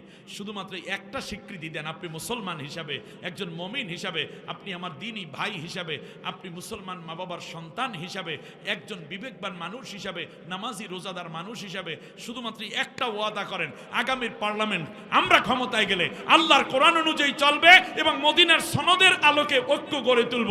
তাহলে আর কোনো দল থাকবে না। আমি জামাল উদ্দিন এই হাজার হাজার নারী পুরুষ শ্রোতা মণ্ডলীকে সাক্ষ্য রেখে বলছি, লক্ষ লক্ষ আলেম আপনাদেরকে স্বীকৃতি দেবে। কিন্তু আপনি মদিনার সনদ করতে চান, অথচ কোরআনকে আপনি সংবিধান বানাতে চান না। এই রকম মদিনার সনদ মূলত মোদির সনদে পরিণত হওয়ার সম্ভাবনা আছে। আমার কথা বুঝতে কষ্ট হয়েছে আপনাদের? ইয়া আইয়ুহাল্লাযীনা আমানু ইযা লাকীতুম ফিআতান ফাসবুতু ওয়া যকুরুল্লাহা কাসীরান লাআল্লাকুম তুফলিহুন। আমার ঈমানদারেরা, ওই ঈমানদার নারীরা, ঈমানদার পুরুষেরা, যখন কোনো বিরোধী দলের সাথে কিংবা যুদ্ধের ময়দানে যখন তোমরা শত্রুপক্ষের মুখোমুখি হয়ে যাও, তখন তোমরা দৃঢ় থাকবা, মনোবল ভাঙা যাবে না। হাই হাই, ওরা তো আসছে অনেক বেশি, হওয়া যাবে না। কি জানি হইয়া যায়, কিচ্ছু হবে না। কারণ ইন্নাল্লাযীনা ক্বালু রাব্বুনাল্লাহু থুম্মা ইসতাকামু তাতানাজ্জালু আলাইহিমুল মালাইকাতু আল্লা তাখাফু ওয়া লা তাহজানু ওয়া আবশিরু বিল জান্নাতিল্লাতী কুনতুম তুআদুন। আল্লাহু আকবার। যারা ঈমান আনে, যারা বলে আল্লাহ আমার মাবুদ, মুহাম্মদ সাল্লাল্লাহু আলাইহি ওয়াসাল্লাম আমার নবী এবং নেতা, এই কথা যারা স্বীকার করে নেয়, মনে রাখবা দুনিয়ার মানুষ এই কথার উপর যারা প্রতিষ্ঠিত থাকে, একদিন যেই কালেমা পড়ে আপনি কোরআনের বিজয় দেখতে চেয়েছিলেন, যেই কালেমা পড়ে আল্লাহর কোরআনের বিধান জমিনে প্রতিষ্ঠিত হয়েছে, একটি সংসদ, একটি জাতি গঠিত হয়েছে কোরআন দিয়ে, এই দৃশ্য আপনি যখন দেখার স্বপ্ন নিয়েছেন, সেই দিন থেকে যতই ঝড় আসুক, যতই মুসিবত আসুক, যত প্রলোভন আসুক, যত ভীতি আসুক, পথ থেকে এক চুল পরিমাণ পিছপা হওয়া যাবে না। ঠিক আছে? আল্লাহ রাব্বুল আলামিন বলছেন, ইস্তেকামত যারা থাকবে, তাতানাজ্জালু আলাইহিমুল মালাইকা, আমি আল্লাহ রাব্বুল আলামিন তাদের সাহায্যের জন্য, সহযোগিতার জন্য আমি আল্লাহ ফেরেশতা দলে দলে নাজিল করি। ফেরেশতারা এসে বলে, লা তাখাফু, ভয় পেও না, ওয়ালা তাহজানু, তোমরা চিন্তিত হয়ো না, ওয়া আবশিরু বিল জান্নাতিল্লাতী কুনতুম তুআদুন, আমরা এসেছি তোমাদের জন্য জান্নাতের সুসংবাদ নিয়ে। নাহনু আউলিয়াউকুম ফিল হায়াতিদ দুনিয়া ওয়া ফিল আখিরাহ, আমরাই ফেরেশতারা দুনিয়ায় তোমার সাথী হয়ে থাকবো, এমনকি কবরে, হাসরে, মিজানে, পুলসিরাতে, আখিরাতের দিবসেও আমরা তোমাদের বন্ধু হয়ে পাশে থাকবো। আল্লাহ রাব্বুল আলামিন তাদের প্রশংসা করতে গিয়ে সূরা আহজাবের 13 নম্বর আয়াতের মধ্যে, 23 নম্বর আয়াতের মধ্যে বলেন, মিনাল মুমিনিনা রিজালুন সাদাকু মা আহাদুল্লাহ আলাইহি ফামিনহুম মান কাদা নাহবাহু ওয়া মিনহুম মান ইয়ানতাদির ওয়া মা বাদদালু তাবদীলা। দুনিয়ার মানুষেরা শোনো, এমন একটি দল প্রত্যেক দেশের মধ্যে, জনপদের মধ্যে থাকে, যেখানে এমন কিছু বীর পুরুষ আছে যাদের একের পর এক হত্যা করা হয়, একের পর এক জীবনটা কেড়ে নেওয়া হয়, একজনের ফাঁসিতে ঝুলানো হয়, আর দুইজনের রায় আগামীকালকে হবে। একজনকে ক্রসফায়ার দেওয়া হয়, দুইজনের সামনে বলে, দল ছাইরা দে, কোরআন ছাইরা দে, আর নাহলে তোদেরকেও এই ক্রসফায়ার দিয়া দেব। তাদের জীবনের পর জীবন চলে যায়, লাশের পর লাশ চলে যায়, কিন্তু একদিন শপথ নিয়েছে, ইন্না সালাতি ওয়া নুসুকি ওয়া মাহইয়ায়া ওয়া মামাতি লিল্লাহি রাব্বিল আলামিন, নিঃসন্দেহে আমার নামাজ, আমার কোরবানি, আমার জীবন, আমার মরণ আল্লাহ রাব্বুল আলামিনের জন্য। জীবনের পর জীবন যায়, কিন্তু তারা শপথ থেকে এক চুল পরিমাণ পরিবর্তন হয়ে যায় না। এদের ব্যাপারে আল্লাহ রাব্বুল আলামিন বলেন, ওয়া মান ইয়াকতুল ومن قتل مظلوما فقد جعلنا لوليه سلطانا। আল্লাহর ওয়াদা হলো, শোনো দুনিয়ার মানুষ, যাদেরকে অন্যায়ভাবে হত্যা করা হলো, যেই নেতৃবৃন্দকে, যেই কর্মীদেরকে, যেই সমর্থকদেরকে, যেই দলের লোকদেরকে অন্যায়ভাবে হত্যা করা হয়েছে, সেই হত্যা যাদেরকে করা হলো, আমি আল্লাহ পরবর্তীতে তার বংশধর, তার সন্তান এবং তার দলের লোকদেরকে আমি আল্লাহ তাআলা রাষ্ট্রের ক্ষমতা, সালতানাত উঠাইয়া দেই। ফাকাদ জাআলনা লিওয়ালিয়িহি সুলতানা, সূরা বানী ইসরাঈল আয়াত নম্বর 33, নোট করে নিতে পারেন। আল্লাহ তাআলার ওয়াদা হচ্ছে, আমি আল্লাহ করে দেব, জাআলনা এর ফাইল আল্লাহ নিজে, আমি আল্লাহ নিজে করে দেব ওই দলের, ওই মৃত্যু ব্যক্তির সন্তান যারা থাকবে এবং তাদের নেতাকর্মী যারা থাকবে, তাদেরকে আমি আল্লাহ রাষ্ট্র ক্ষমতা তাদের হাতে উঠাই দেব, এইটা আমি আল্লাহ করে দেব। ওয়ানুরিদু আন নামুন্না আলাল্লাযীনা ইসতুদঈফু ফিল আরদ ওয়ানাজআলাহুম আইম্মাতাও ওয়ানাজআলাহুমুল ওয়ারিথিনা ওয়ানুমাক্কিনা লাহুম ফিল আরদ। আমি আল্লাহ সিদ্ধান্ত নিয়েছি, সেটা হলো এই যে, যারা পৃথিবীতে অন্যায়ভাবে হত্যা হয়ে গেল, ওই মাজলুম দলটার উপরে আমি আল্লাহর মায়া এবং দয়া দিয়ে ভরপুর করে রাখবো। ওয়ানাজআলাহুম আইম্মাতান, এবং আমি আল্লাহ তাআলা ওই দলের মধ্যে ইমামের বহু বচন, আইম্মা, ইমাম অর্থ নেতা, অথবা ইংলিশে বলে লিডার। আল্লাহ রাব্বুল আলামিন বলেন, শূন্য চেয়ারগুলোকে আমি আল্লাহ ওই দলের লোকদেরকে দিয়ে পূর্ণ করে দেব। ওয়ানাজআলাহুমুল ওয়ারিথিন, এবং স্বৈর শাসকের অবর্তমানে ওই দলের লোকদেরকে রাষ্ট্রের ওয়ারিশ তথা উত্তরাধিকার বানাইয়া দেব। অনুমাক্কিনা লাহুম ফিল আরদে, এই মানুষগুলো ছিল দুর্বল, ঘরে ঘুমাইতে পারে নাই, বাবা মারা গেছে, সন্তান জানাজায় আসতে পারে নাই, ছেলের বিয়েতে বাবা হাজির হতে পারে নাই, মায়ের জানাজায় হাজির হয়েছে, হাতের মধ্যে পায়ের মধ্যে কড়া লাগানো, লোহার শিকল বাঁধা, কোমরের মধ্যে রশি, এমনকি ঈদের নামাজ পর্যন্ত পড়তে যাইতে পারেন। অথচ লোকগুলো ছিল নেককার, তাদের কোনো দোষ ছিল না, তারা ভালো পথে ডাকতো, আমি আল্লাহর পথে ডাকতো, আমি আল্লাহ রব্বুল আলামিন।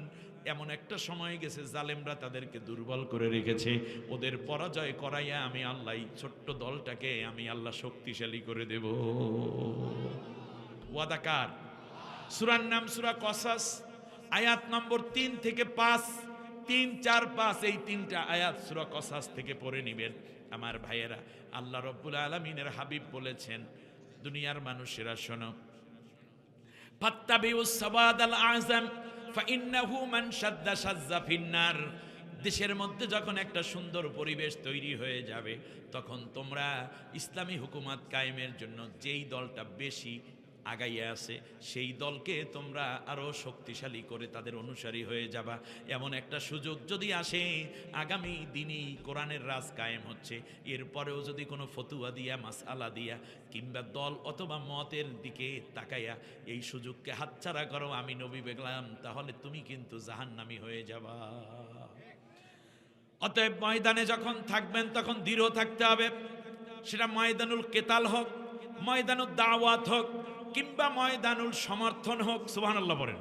তাহলে প্রথম আল্লাহর নবী রাষ্ট্রপতি হইলেন কিসের ভিত্তিতে? অস্ত্রের ভিত্তিতে নাকি সমর্থনের ভিত্তিতে? সমর্থন দেশে কারা? মুসলিম এবং অমুসলিমরা।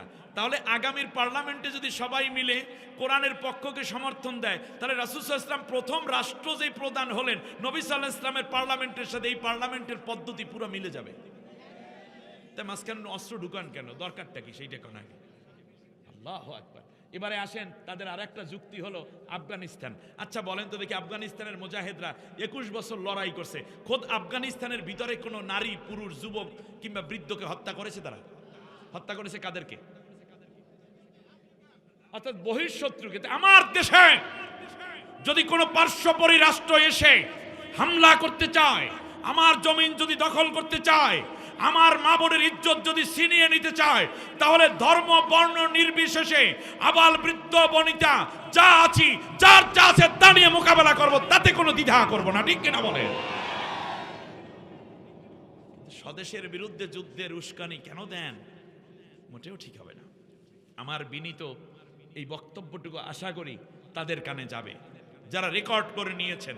আগামীকাল থেকে এই বক্তব্যকে অবশ্যই আপনাদের মানুষের সামনে উপস্থাপন করতে হবে। লা তুফসিদু ফিল আরদি বা'দা ইসলাহিহা। জালেম মুক্ত হয়ে গেছে জমিন, এখন আর নতুন কইরা তোমরা কেউ ফাসাদ সৃষ্টি করিও না।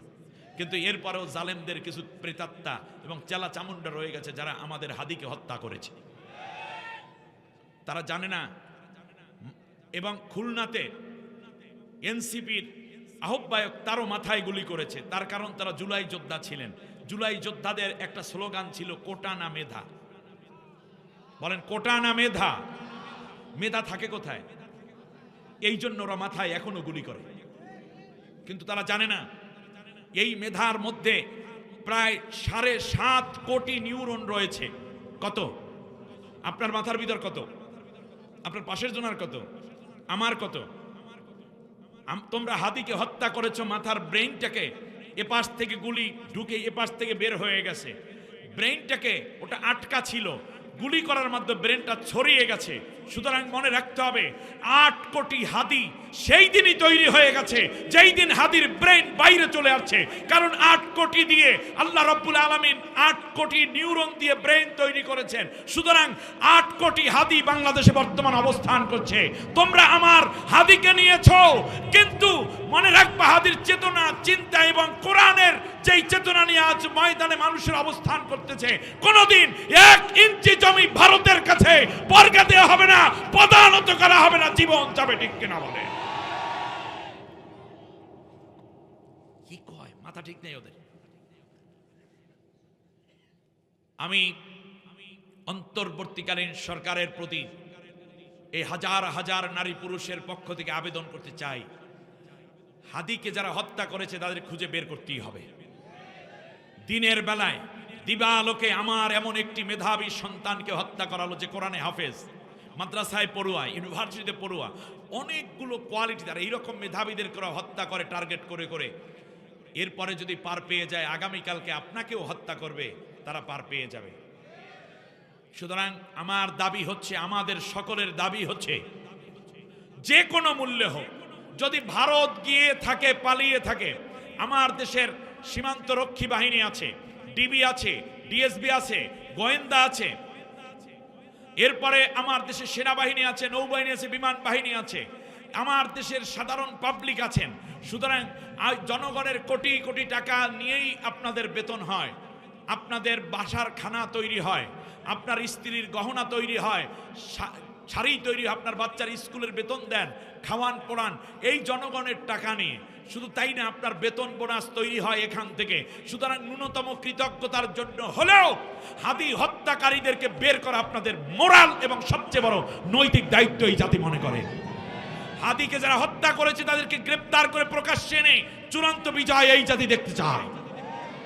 সুতরাং যত দ্রুত সম্ভব এই বিচার আপনাদের করেই যেতে হবে, এটা জাতির সাথে আপনাদের কমিটমেন্ট।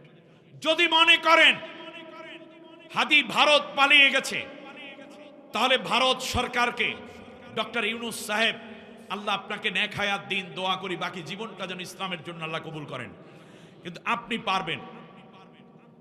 আমার দেশের লেডি হিটলার সহ, লেডি ফিরাউন সহ, লেডি খুনি সহ যারা ভারতে পালিয়েছে সবাইকে এনে বাংলাদেশের রায় কার্যকর করা হবে। আর সব খুনি ভারত যায় কেন? ভারতের কি মাথা নাই? আমার দেশের খুনিরা সব আপনার জায়গায় কেন? আপনাদের কি লজ্জা শরম নাই? আপনারা কি রাষ্ট্র চালান না? আপনারা কি মানুষ না? সব খুনিদেরকে আমার দেশে পাঠিয়ে দিন, এই দেশের আইন অনুযায়ী তাদের বিচার আমরা দেখতে চাই। আর না হলে ভারত যত শত্রু হয়েছে নতুন প্রজন্মের কাছে এই শত্রুতা কোটি গুণ বেড়ে যাবে। ভারত যা কোনোদিন আর বিশ্বাসতায় আনতে পারবেই না। খুব দরদ দিয়ে কথা বললাম। আল্লাহ রাব্বুল আলামিন বলেন, শোনো, দৃঢ় থাকতে হবে। ওয়া ইগতাসবিরু ওয়া তাত্তাকু লা ইয়াদুররুকুম কাইদুহুম শাইআ। তোমরা যদি ধৈর্য ধারণ করতে পারো তাহলে আমি আল্লাহ রাব্বুল আলামিন তোমাদেরকে বললাম, তারা একটুখানি তোমাদের ক্ষতি করবে ঠিকই, কিন্তু বিজয় আমি আল্লাহ তোমাদের দিয়ে দেব। সুবহানাল্লাহ। আল্লাহ রাব্বুল আলামিন বলেন, লা তাহিনু ওয়া লা তাহজানু ওয়া আনতুমুল আ'লাউনা ইন কুনতুম মুমিনিন। হতাশ হয়ো না, ভেঙে পড়ো না, তোমরাই বিজয়ী হবে যদি তোমরা মুমিন হতে পারো। এক এক করে নেতৃবৃন্দকে হত্যা করা হয়ে গেছে, দলটা এখনো পর্যন্ত সম্মানের সাথে আবার নতুন করে কাজ করে যাচ্ছে, ঠিক কিনা? এটা তো ধৈর্যের ফসল। ইন্নাল্লাহা মা'আস সাবিরিন। আমি আল্লাহ রাব্বুল আলামিন বললাম ধৈর্যশীলদের সাথে আছি। তবে মনে রাখবা, যখন ময়দানে তোমরা যখন প্রতিযোগিতা করবে, দুই দল বিজয়ের জন্য কারাকারি করবে, সেটা যুদ্ধের ময়দান হোক, ভোটের ময়দান হোক, কিংবা যে ময়দানই হোক, যদি দ্বীনের জন্য যারা লড়াই করবা, ইসলামের জন্য যখন লড়াই করবা, তখন হতাশ হবা না, তাড়াহুড়া করবা না, বরং তোমরা ধৈর্য ধারণ করবে। আর আমি আল্লাহ রাব্বুল আলামিনকে বেশি বেশি করে ডাকবে। সুবহানাল্লাহ। কারে ডাকবো? চীনকে, রাশিয়াকে, ভারতকে, সৌদি আরবকে? কারে ডাকবো? জোরসে বলেন। আমাদের মাবুদ কে? আমাদের সাহায্যকর্তা কে? মূলত এটা বদর যুদ্ধের সময় নাজিল হয়েছে আয়াতটা। কোন যুদ্ধ? বদরের যুদ্ধ। এবার আল্লাহ রাব্বুল আলামিন বলেন, শোনো, যুদ্ধের ময়দানে যার যার মতো করে যুদ্ধ করো না। সংগ্রামের ময়দান, জেহাদের ময়দানে তোমরা যার যার মতো করে জেহাদ করবা না, বরং আল্লাহর গাইডলাইন ফলো করো। মুহাম্মাদুর রাসূলুল্লাহ সাল্লাল্লাহু আলাইহি ওয়াসাল্লামের অনুসরণ করে সেই অনুযায়ী তোমরা সামনে অ্যাটাক করো কিংবা পিছপা হয়ে আসো। নবী যেইভাবে বলে সেইভাবে অবস্থান করবা, নিজের ইচ্ছা মতো করবা না। কারণ তোমাদের কাছে আমি ওহী পাঠাইয়া নির্দেশনা দেব না, নবীর কাছে পাঠাবো। আর নবীর কাছে যখন আমি পাঠাবো তখন তোমরা ঠিকই নবীর কথা যদি ফলো করো তাহলে তোমরা বিজয় হবে, আর না হলে নিজের মন মস্তিষ্ক দিয়ে কোনোদিন বিজয় হতে পারবা না। তোমরা 313 জন, ওরা হইল প্রশিক্ষণ প্রাপ্ত 1000। সুবহানাল্লাহ। মনে পড়ে গেল মুসা পয়গম্বরের কথা। আপনাদের কষ্ট হচ্ছে না তো? মুসা আলাইহিস সালামকে আল্লাহ রাব্বুল আলামিন বললেন, ইযহাব ইলা ফিরআউনা ইন্নাহু তাগা। ও মুসা, তুমি ফিরআউনের কাছে যাও। মুসা আলাইহিস সালাম বললেন, আল্লাহ আমার তো ভয় করে। কি করে? এবার মুসা আলাইহিস সালাম আল্লাহর কাছে বললেন, রব্বি জিদনি ইলমা, আল্লাহ তুমি আমার জ্ঞান বাড়াইয়া দাও। তার কারণ কোন স্বৈর শাসকের মোকাবেলা যদি করতে হয়, লাঠি দিয়ে করা যায় না, বন্দুক দিয়ে করা যায় না, বোমা মাইরা করা যায় না, গ্লাস ভাঙ্গা করা যায় না, পুলিশের গাড়িতে আগুন লাগাইয়া কোনোদিন স্বৈর শাসকের মোকাবেলা করা যায় না। ফেরাউন ছিল স্বৈর শাসক, ঠিক কিনা বলেন? এই জন্য মুসা আলাইহিস সালাম আল্লাহর কাছে চাইলেন। আল্লাহ বললেন, মুসা যাও। মুসা আলাইহিস সালাম আল্লাহর কাছে অ্যাটম বোম চাই নাই, গ্রেনেড চাই নাই, তলোয়ার চাই নাই, AK-47 চাই নাই, আধুনিক কোনো যন্ত্রপাতি অস্ত্রপাতি চাই নাই। বললেন, আল্লাহ তুমি আমার জ্ঞান বাড়াইয়া দাও। সুতরাং রব্বি জিদনি ইলমা, আল্লাহ তুমি আমার জ্ঞান বাড়াই দাও। স্বৈর শাসকের মোকাবেলায় কি দিয়া করতে হয়? এই জন্য স্লোগান ছিল তরুণদের, কোটা না মেধা, মেধা দিয়া মোকাবেলা করতে হয়। এই জন্য মেধা চাই, ঠিক কিনা বলে? এর আগে জামাত ইসলামী, হেফাজত, চরমনাই, বিএনপি আন্দোলন তো কম করে নাই, পারে নাই। তার কারণ তারা মেধা না নিয়া, মেধার প্রতিযোগিতায় লিপ্ত না হইয়া, বরং ওই যে আগের যে হরতাল, অবরোধ ইত্যাদি এই কাম এই আগেরগুলো করতো। আর এ হইল বেশি সন্ত্রাসী টাইপের সরকার ছিল, যার কারণে এই স্বৈরশাসক হওয়ার কারণে ওগুলো সব পিটাইয়া উদ্ধার করিয়া ঘরে ঘর ঢুকাই দিত, ঠিক কিনা বলেন? নতুন প্রজন্ম এসে বলল না, এবার মেধা দিয়ে মোকাবেলা করতে হবে। আপনি দেখেছেন সব মেধাবীরা নেমে পড়েছে। সুবহানাল্লাহ বলবেন না আপনারা? মেধাবীরা আসলো, কইলে ও তোমরা তো সব রাজাকারের বাচ্চা, কইয়া ফেলাইলো, কোনো অসুবিধা নাই, চেয়েছিলাম অধিকার হয়ে গেলাম। কথা কয় না? চেয়েছিলাম অধিকার হয়ে গেলাম রাজাকার। এরপর বলে তুমি কে রাজাকার, আমি কে রাজাকার। এখনো অনেকেই রাজাকার কইয়া ইসলাম থেকে এবং দেশপ্রেম থেকে, কর্ম থেকে মানুষদেরকে আপনারা বিরত রাখতে চান। ভুল করতেছেন আপনারা। দোয়া করি, আপনাদের শুভ কামনা করি। আমরা আপনার ভাই, আপনারা আমার ভাই। একই ময়দানে একই মাজলুম হয়েছি, একই সাথে জেল খেটেছি, একই সালে মিছিলে গুলি খেয়েছি। সুতরাং এখন আর ওই মেয়াদোত্তীর্ণ ট্যাবলেটটার বেচছেন না, ওটা আর চলবে না। যারা রাজাকার তারা দেশ সাইডে পালাই চলে গেছে, দেশপ্রেমিকটা রয়ে গেছে, ঠিক কিনা? লাগবে কি? মেধা। একটু সামনে গিয়ে বললেন, আল্লাহ এখনো ভয় করে, মেধা তো দিলাম। আল্লাহ রব্বুল আলামিন বললেন, আল্লাহর কাছে বললেন, রব্বিশরাহ লি সাদরি, আল্লাহ তুমি আমার বক্ষটাকে প্রশস্ত করে সাহস বাড়াইয়া দাও। আল্লাহ রব্বুল আলামিন বললেন, মুসারে তোমার বুকের মধ্যে আমি আল্লাহ রব্বুল আলামিন অসীম সাহসের একটা বড় রকমের আবহ তৈরি করে দিলাম। তোমার কোনো ভয় নেই, সামনে আগাইয়া যাও। মেধার পাশাপাশি কি লাগে? হাসনাতরা আর আমাদের শরীফ শহীদ ওসমান হাদিরা ভীত ছিল নাকি সাহসী ছিল? বাস বুঝতে পেরেছেন?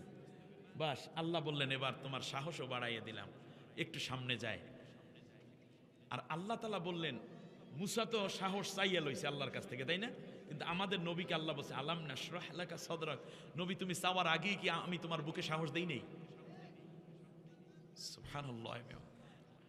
আল্লাহ তাআলার কাছে মুসা আলাইহিস সালাম সাহস চান, আর আল্লাহ আমার নবীকে বলেন, আলাম নাশরাহ লাকা সাদরাক, নবী আমি কি তোমার বক্ষ প্রশস্ত করে দেই নাই? সুবহানাল্লাহ। আর একটু সামনে যাইয়া কয়, আল্লাহ ভয় করে, এরপর সাহস তো দেশ ঠিকই, কিন্তু এত বড় প্রতিষ্ঠিত এক জালেম সরকারের বিরুদ্ধে আমি একা যাচ্ছি।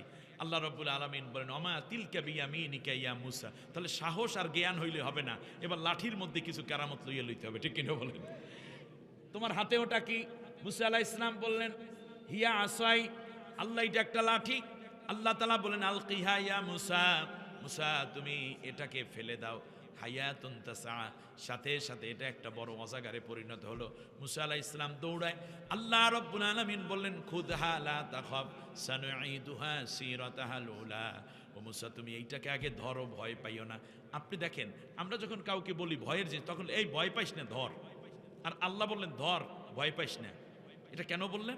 তার কারণ হলো যে যেহেতু মহা এক সংগ্রাম করতে হবে, ওই ভয় পাইস না এই জন্য আল্লাহ পরে নিয়ে এনেছেন, আগে ধরার ট্রেনিং দে, ভয় পরে। যুবকরা যখন আন্দোলন করেছে ছাত্ররা, তখন ধরাই ছিল তাদের টার্গেট, ভয় হইবে পরে, ঠিক কিনা বলেন? আর যারা বৃদ্ধ আন্দোলন করেছে, তারা যদি লাগিয়ে যায়, যদি ভয় হয়, ভয় লাগে, কি জানি কি হয়, কি জানি কি হয়, তোকে দিয়ে কাম হইবে না, ওই যে আগে ধরে যারা, তাদেরকে দিয়ে কাম হইবে।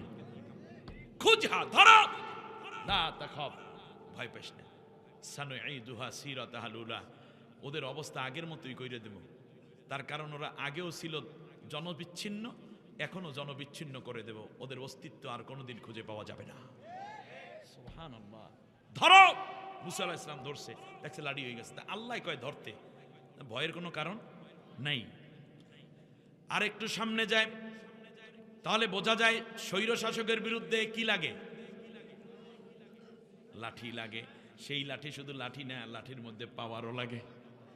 এই পাওয়ার নিজে বানায় নাকি আল্লাহ দিয়ে দেয়?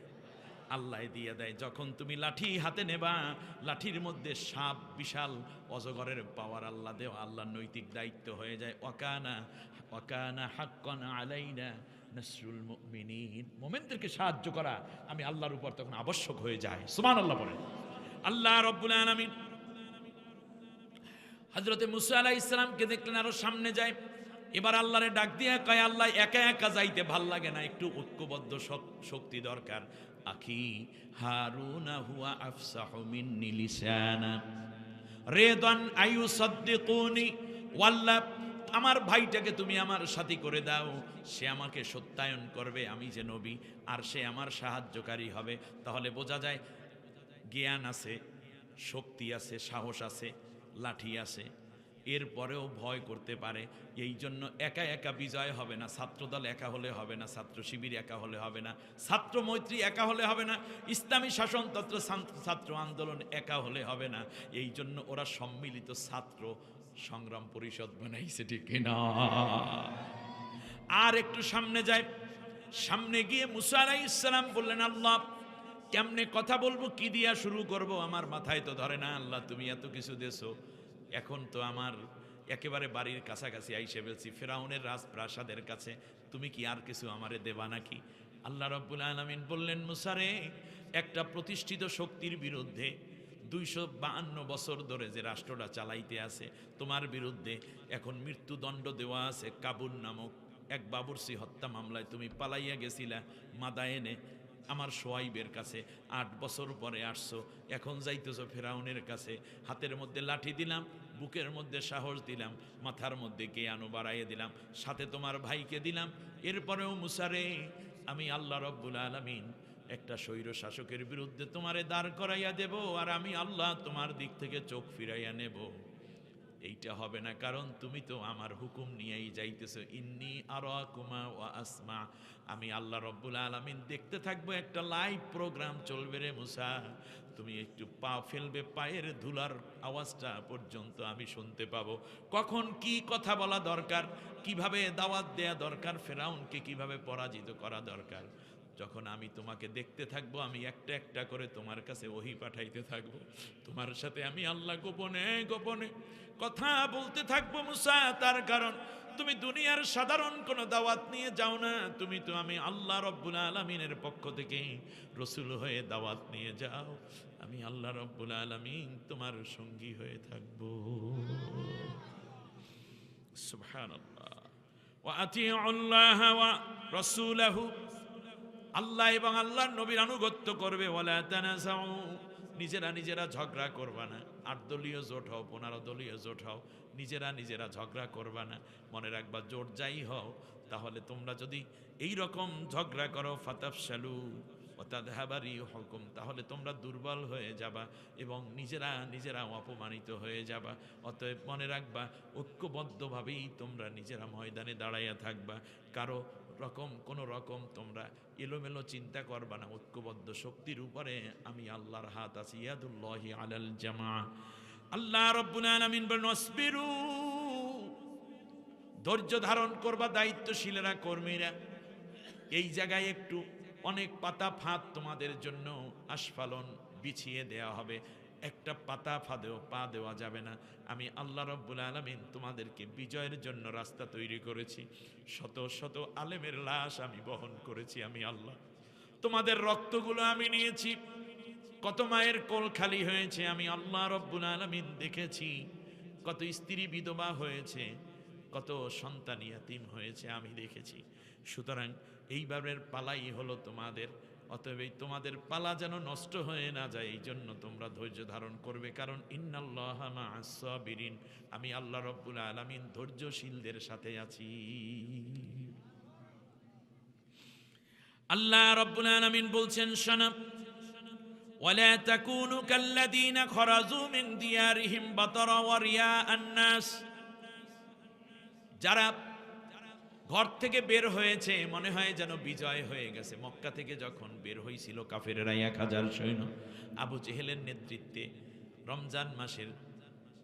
রমজান মাসে দ্বিতীয় হিজরিতে, তখন তারা ঢোল বাদ্য নিয়েছে, কিনেছে, ঢোল বাদ্য বাজাচ্ছে, বাঁশি বাজাচ্ছে।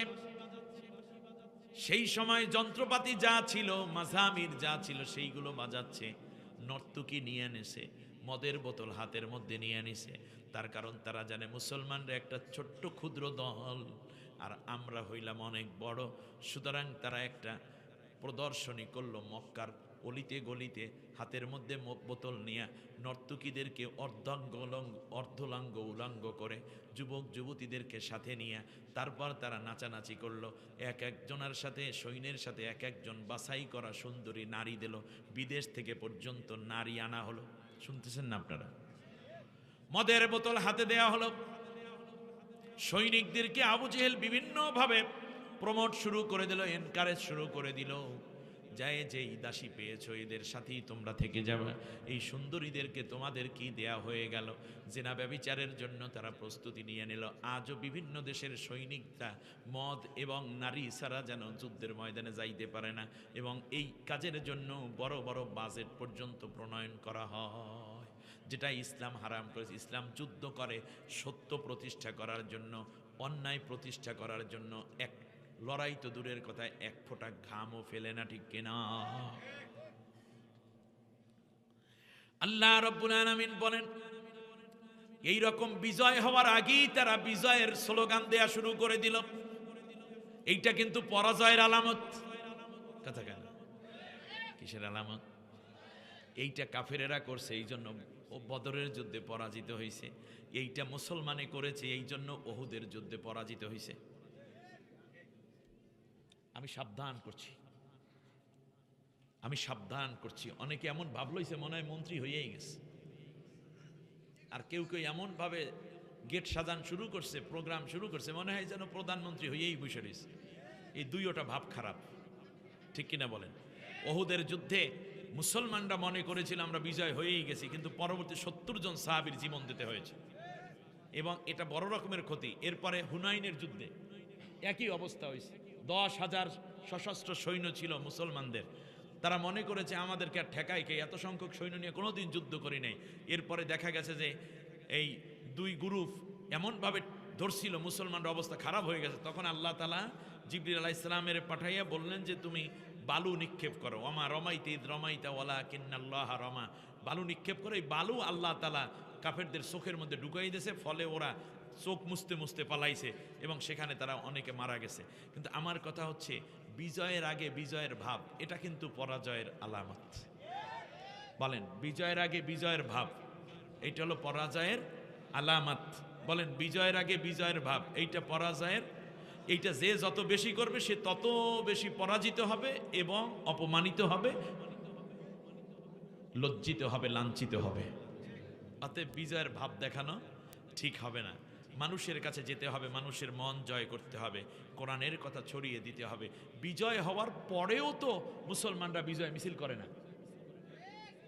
4টা ইউনিভার্সিটিতে ইসলামপন্থী ছাত্ররা বিজয় লাভ করলো, কই একটাও বিজয় মিছিল হয় নাই।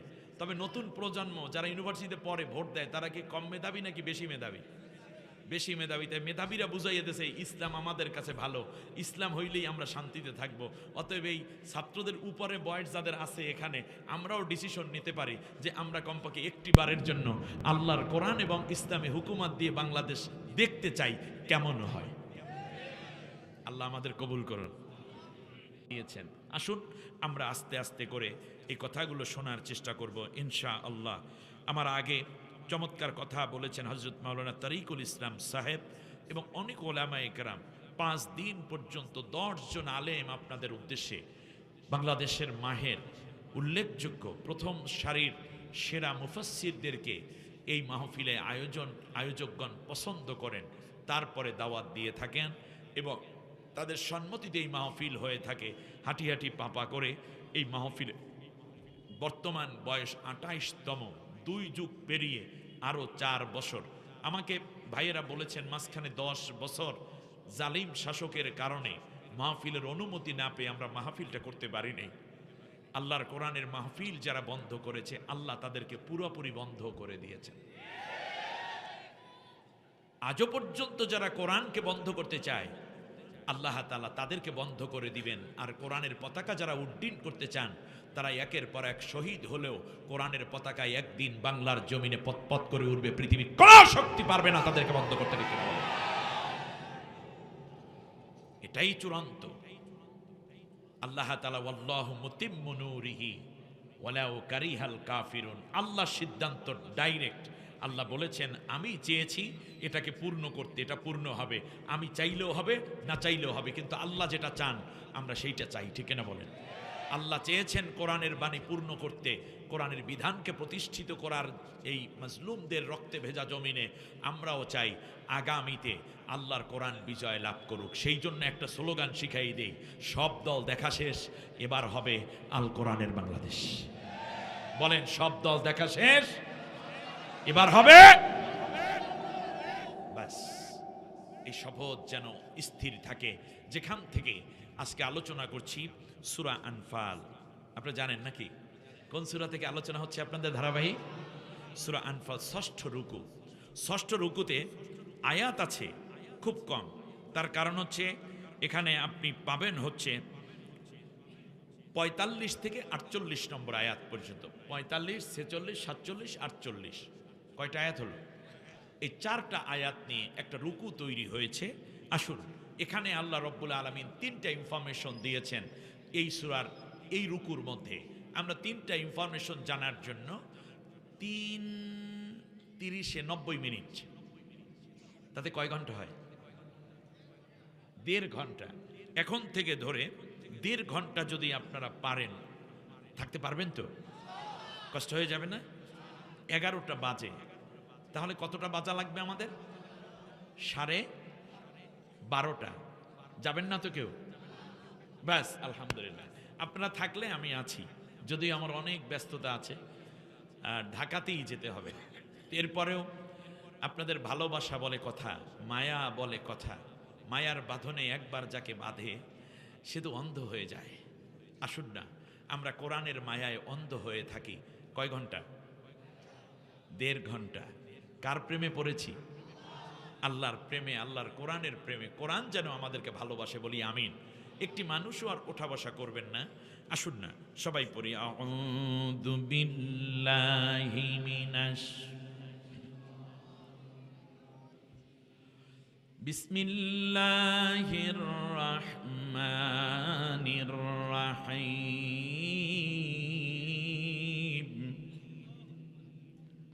বিতাড়িত অভিশপ্ত শয়তানের ওয়াসওয়াসা থেকে আল্লাহর আশ্রয় চাই। কার আশ্রয়? আমাদের আশ্রয়দাতাকে, প্রশ্রয়দাতাকে, নিরাপত্তা দানকারীকে, পরম করুণাময় অসীম দয়ালু আল্লাহর নামে শুরু করছি। ইয়া আইয়ুহাল্লাযীনা আমানু ইযা লাকীতুম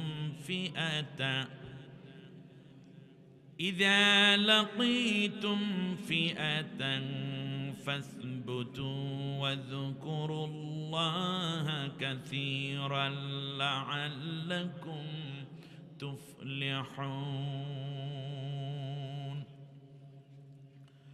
وأطيعوا الله ورسوله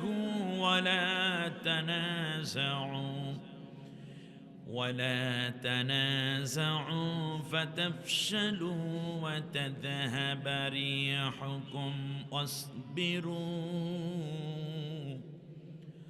إن الله مع الصابرين ولا تكونوا كالذين خرجوا من ديارهم بطرا ورياء الناس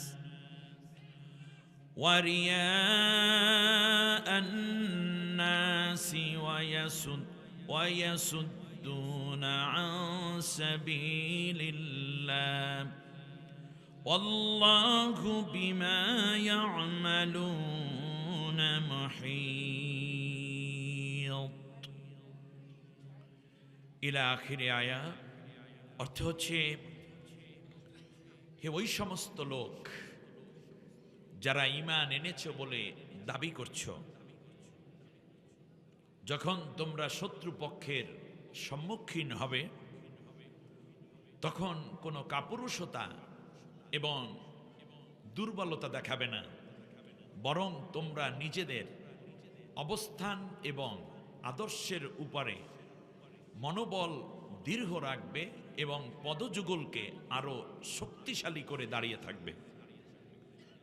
এই সময় তোমরা অন্য কোনো শক্তির সহযোগিতা কিংবা কোনো শক্তির পরোয়া করবে না, বরং এই কঠিন মুহূর্তে তোমরা বেশি বেশি করে আমি আল্লাহকেই স্মরণ করবে। আমি আল্লাহ যেভাবে বলেছি তোমরা সেইভাবে মোকাবেলা করতে থাকবে, আর এর দ্বারাই মূলত তোমরা তোমাদের চূড়ান্ত অভিষ্ট লক্ষ্যে বিজয়ের চূড়ান্ত পর্যায়ে উপনীত হতে পারবে। মনে রেখো হে ঈমানদারেরা, সর্বাবস্থায় আল্লাহ এবং তার রাসূলের পূর্ণ আনুগত্য করবে। মনের আরেকটি বিষয় হচ্ছে তোমরা পরস্পরে ঝগড়া করবে না, তাহলে তোমরা দুর্বল হয়ে যাবে। আর তোমাদের ভিতর থেকে যে শক্তি আছে, তোমাদের যে মর্যাদা আছে, সে মর্যাদাও কিন্তু তোমাদের নষ্ট হয়ে যাবে। আর সর্বাবস্থায় হাসি কান্না, আনন্দ বেদনা, হারানো কিংবা প্রাপ্তি, সর্বাবস্থায় ধৈর্য ধারণ করবে, কারণ আমি আল্লাহ চূড়ান্ত এবং সর্বশেষ ধৈর্যশীলদের সাথেই থাকি। ধৈর্যশীলদের বিজয়ের জন্য আমি আল্লাহ রব্বুল আলামিন প্রতিশ্রুতিবদ্ধ। সুবহানাল্লাহ।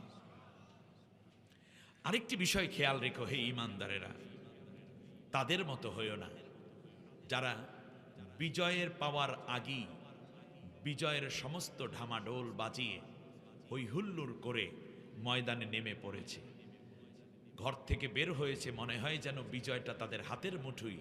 আয়োজন এবং তাদের বিভিন্ন কর্মকুশলতা দেখে এইরকম ভাবভঙ্গি যারা হয়ে গেল, তোমরা তাদের মতো হইও না। তাদের কর্মসূচি এবং চিন্তার সাথে তোমাদের কর্মসূচি এবং চিন্তাগুলোকে সমান করবে না। সুবহানাল্লাহ। বিজয়ের আগেই বিজয়ের উৎসবের মতো যারা হয়েছে, তোমরা তাদের মতো হইও না। নিষেধ করছেন কে? আল্লাহ তাআলা। যারা অহংকার করে এই কাজগুলো করেছে এবং তারা এমন হয়ে গেছে যে মানুষদেরকে দেখানোর জন্য তারা এমন করলো যে কবে আবার বিজয় হবে দরকার নেই, আমরা তো বিজয় হয়েই গেছে। এটা মানুষের একটি আস্ফালন চোখের উপরে ফেলার জন্য তারা এই কাজটা করেছে। তোমরা কিন্তু এমনটা হবে না। মূলত তাদের টার্গেট হচ্ছে যে মানুষগুলো আল্লাহর পথে আসতে চায়, তারা সেই আল্লাহর পথে আসতে তারা দিচ্ছে না, তারা তাদেরকে বাধাগ্রস্ত করছে। তাদের এই বিশাল সাজসজ্জা এবং আয়োজনের মূল উদ্দেশ্য হচ্ছে তারা মানুষকে আর আল্লাহর পথে আসতে দেয় না। ওয়াসুদ্দুনা আন সাবিলিল্লাহ। তবে মনে রেখো, তারা যত কিছুই করুক না কেন, তাদের সমস্ত কর্মকে আমি আল্লাহ রব্বুল আলামিন ঘিরে রেখেছি, এবং তারা যে পরিকল্পনাগুলো করছে মানুষকে কোরআনের পথে, ইসলামের পথে না আসার জন্য, সে ব্যাপারে আমি আল্লাহ সব জানি এবং ভালো করি তা আমি জেনে রেখেছি। 3টি আয়াত তিলাওয়াত করলাম। ধারাবাহিকভাবে শেষ আয়াতটির উপরে আমি আপনাদের উদ্দেশ্যে কথা বলবো। তবে আল্লাহ তাআলা যে কথাটা বলেছেন সামারিটা বলে নেই। আল্লাহ তাআলা বলেন, ইযায়্যান্না লাহুমুশ শাইতানু আ'মালাহুম ওয়া ক্বালা লা গালিবা লাকুমুল ইয়াওমা মিনান নাস ওয়া ইন্নী জারুল লাকুম। মনে রাখবে, শয়তান এসে ইসলাম এবং মুসলিম জাতিসত্তার বিরুদ্ধে যারা অবস্থান নিয়েছে, শয়তান এসে তাদেরকে বলে যে কোনো চিন্তা করবে না, আগামী দিন তো তোমাদেরই বিজয়ের দিন এবং তোমরাই বিজয় লাভ করবে, আর আমি শয়তান তোমাদের একেবারে সাথে সাথে লেগে আছি, বিজয় কিভাবে আনতে হয় আমি তা ভালো করে জানি। ইন্নী জারুল্লাকুম, খেয়াল করেন নাই মনে হয়, আমি তোমাদের একেবারে নিকটতম প্রতিবেশী হিসাবে আছি। কিন্তু যখন বাস্তবতা শুরু হয়ে গেল, যুদ্ধের ময়দান কিংবা জয় পরাজয়ের ময়দানে যখন অবতীর্ণ হলো দুই দল, ফালাম্মা তারাআতিল ফিআতান, যখন দুই দল মুখোমুখি হয়ে গেল, নাকসা আলা আকিবাইহি, তখন শয়তান পৃষ্ঠ প্রদর্শন করলো। কারণ শয়তান মুখ্যম সময় থাকে না, সে শুধু ওয়াসওয়াসা দিয়ে ইসলামের বিরোধিতা করাতেই উদ্বুদ্ধ করে। ওয়াকালা ইন্নী বারিউম মিনহুম মিনকুম, আমি কিন্তু তোমাদের পক্ষে নাই, তোমরা যা করেছো সেটা তোমাদের কাজ, এর লাইবিলিটি তোমাদের নিতে হবে। আমি ওয়াসওয়াসা দিছি, প্যাচ লাগাইয়া দিছি, আমি আর কিন্তু তোমাদের সাথে নাই। ইন্নী আরা মা লা তারাউনা, আমি যা দেখি তোমরা তা দেখো না, তার কারণ ইন্নী আখাফুল্লাহ, আমি আল্লাহকে ভয় করি। কারণ হচ্ছে এই যে যখন ময়দানে মুজাহিদগণ অবতীর্ণ হবে, তখন তাদের তেজদীপ্ততা, ইমানের দৃঢ়তা, অন্য ভাইকে হত্যা করার সেই যে তেজ ইমান এবং শাহাদাতের তামান্না আছে, তখন যারা নেমে পড়বে তখন আল্লাহর সাহায্য আসবে। আর আল্লাহর সাহায্য যেখানে আসে সেখানে শয়তান কোনোদিন বিজয় লাভ করতে পারে না। অতএব ইন্নী আখাফুল্লাহ, আমি কিন্তু আল্লাহরে ডরাই। তোদেরকে দিয়ে আল্লাহ বিরুদ্ধে লাগাইয়া দিছি, কিন্তু আমি শয়তান আল্লাহরে ডরাই। আল্লাহু শাদীদুল ইকাব, আল্লাহ হচ্ছেন শাস্তি দানে বড়ই কঠোর। সুবহান রাব্বিকা রাব্বিল ইজ্জাতি আম্মা ইয়াসিফুন, আসসালামুন আলাল মুরসালিন, আলহামদুলিল্লাহি রাব্বিল আলামিন। সম্মানিত ভাইরা, আমি আগেই বলে ফেলেছি রুকু আছে 10টি, আজকে ষষ্ঠ রুকুর আলোচনা। টোটাল আয়াত আছে 75টি। আজকে আমরা 45 থেকে 48 নম্বর আয়াত পর্যন্ত তিলাওয়াতের এবং তার তিলাওয়াত এবং অনুবাদ শুনে নিলাম। সম্মানিত বন্ধুগণ, আমাদের প্রিন্সিপাল নজরুল ইসলাম সাহেব খুব অল্প সময়ে অনেক গুরুত্বপূর্ণ কথা বলে গেছেন। কারণ জ্ঞানী ব্যক্তিরা কথা বলে কম, তার মানা থাকে অনেক বেশি, ঠিক না? ভাব থাকে অনেক বেশি। অল্প সময় আপনাদের ইমানের মধ্যে মূলত নূরের একটি আলো জ্বালিয়ে গেছেন, সে আলো যেন নিভে না যায়, সামনের দিকে আরও আগাতে হবে। আল্লাহ রাব্বুল আলামিন এই সূরাটি মদিনায় অবতীর্ণ করেছেন, সুবহানাল্লাহ পড়েন। আপনারা অবশ্যই ধারাবাহিক আলোচনা শুনতে অভ্যস্ত, যার কারণে আমি এর পেছনে ফিরতে চাই না। এই সূরাটা যে মদিনার, তার মূলত এই সূরার মধ্যে 11টা আলামত আছে। তার মধ্যে একটি আলামত আছে, সেটা হচ্ছে ইয়া আইয়ুহাল্লাযীনা আমানু। মনে রাখবেন 114টা সূরার মধ্যে যেই সূরার মধ্যে ইয়া আইয়ুহাল্লাযীনা আমানু দেখবেন, মনে করবেন এই সূরাটা মদিনায় অবতীর্ণ হয়েছে, চোখ বন্ধ করে মনে করবেন এটা মদিনার। ইয়া আইয়ুহাল্লাযীনা আমানু শব্দের অর্থ কি শ্রোতাদের কাছ থেকে জানতে চাই। হে ঈমানদারেরা, মক্কায় আল্লাহর নবী 13টা বছর আল্লাহর কোরআনের দাওয়াত দিয়েছেন, কিন্তু ইয়া আইয়ুহাল্লাযীনা আমানু বলেন নাই। 86টা সূরা নাজিল হয়েছে মক্কায়, কিন্তু কোন সূরায় আল্লাহ তাআলা ইয়া আইয়ুহাল্লাযীনা আমানু বলেন নাই। মদিনায় আল্লাহর নবী হিজরত করলেন, আল্লাহ তাআলা একবার দুইবার নয় 173 বার এই কোরআনের মধ্যে আল্লাহ তাআলা বাকি 114 মধ্যে 86 চলে গেলে বাকি থাকে কতটা? 27টা সূরা না? বাকি সূরাগুলোতে আল্লাহ রাব্বুল আলামিন একবার দুইবার নয় 173 বার ইয়া আইয়ুহাল্লাযীনা আমানু বলেছেন। মক্কায় বলেছেন ইয়া আইয়ুহান নাস, হে মানুষেরা, বলেছেন ইয়া বানি আদম, হে আদমের সন্তানেরা। কারণ মুহাম্মদ সাল্লাল্লাহু আলাইহি ওয়াসাল্লাম কার সন্তান? আদমের সন্তান। আদি মাতা পিতা তো একজনই আমাদের, তাই না?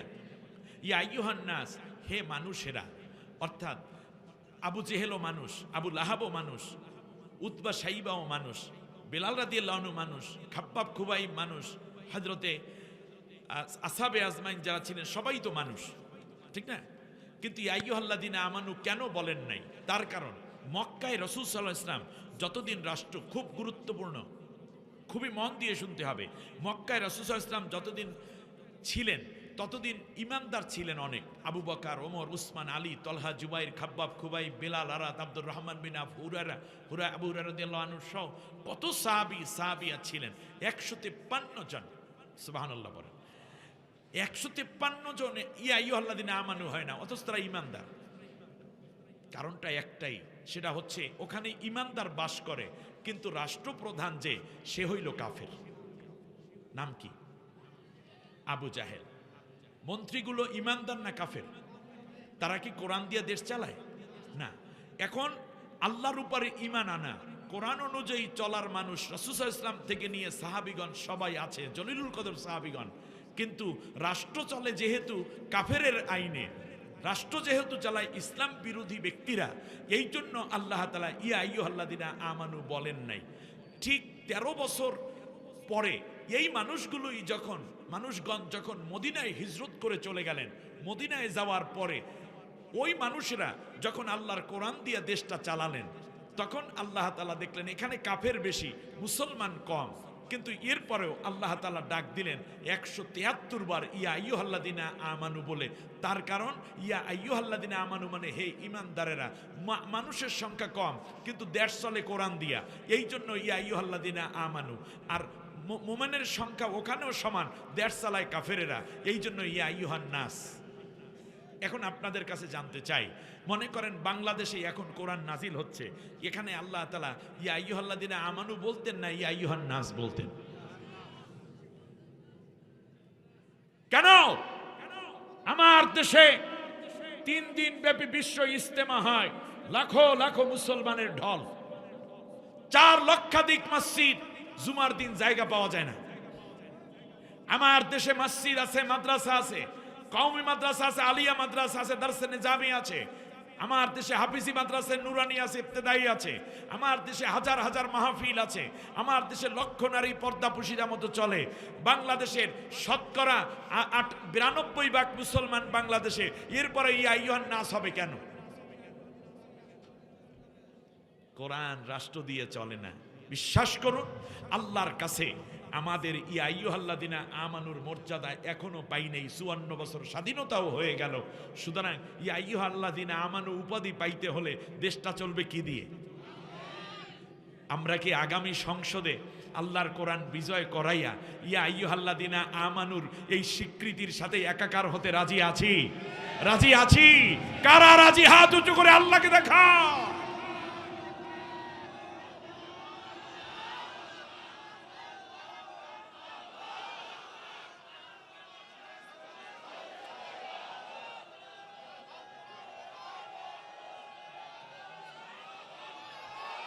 সম্মানিত ভাইয়েরা, চাঁপাইনবাবগঞ্জের শ্যামপুর ইসলামী সমাজ কল্যাণ পরিষদ একটি ঐতিহাসিক দায়িত্ব পালন করছে সৃষ্টির তার এই সংগঠন শুরু থেকে নিয়ে। আজ আমি গুরুত্বপূর্ণ একটি বিষয়ের অপনোদন করতে চাই, সেজন্য চাই খোলা মন। আমার কথাগুলো আপনারা হৃদয়ে কান দিয়ে শুনবেন বলে আমি বিশ্বাস করি এবং সে আশা করি। আমার দেশে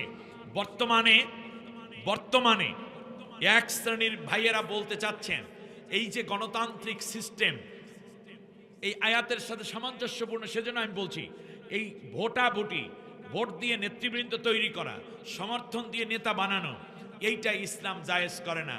খেলাফত প্রতিষ্ঠা করতে হবে, আর খেলাফত প্রতিষ্ঠিত হয় সশস্ত্র সংগ্রামের মাধ্যমে।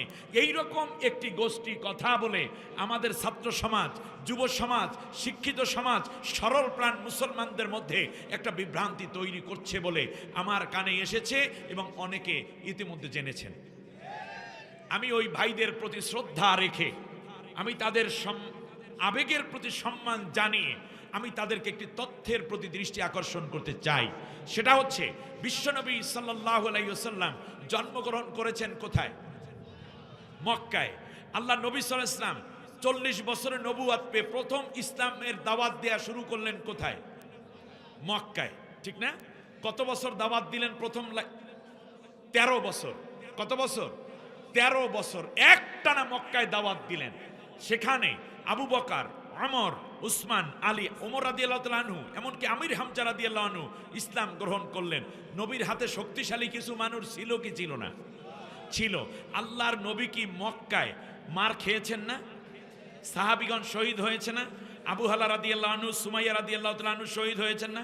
খাব্বাব, খুবাইর, আম্মার বিন ইয়াসার, এমনকি এই রকম নির্যাতনে জর্জরিত বেলাল রাদিয়াল্লাহু তাআলা আনহু ছিলেন কি ছিলেন না? কিন্তু আল্লাহর নবী কি নিজের দেশের লোকদের উপরে কারো উপরে আক্রমণ করেছে? আমি কিন্তু আপনাকে ওয়াজ শোনাচ্ছি না, একটি দুর্বল আবেগের অপনোদন করছি।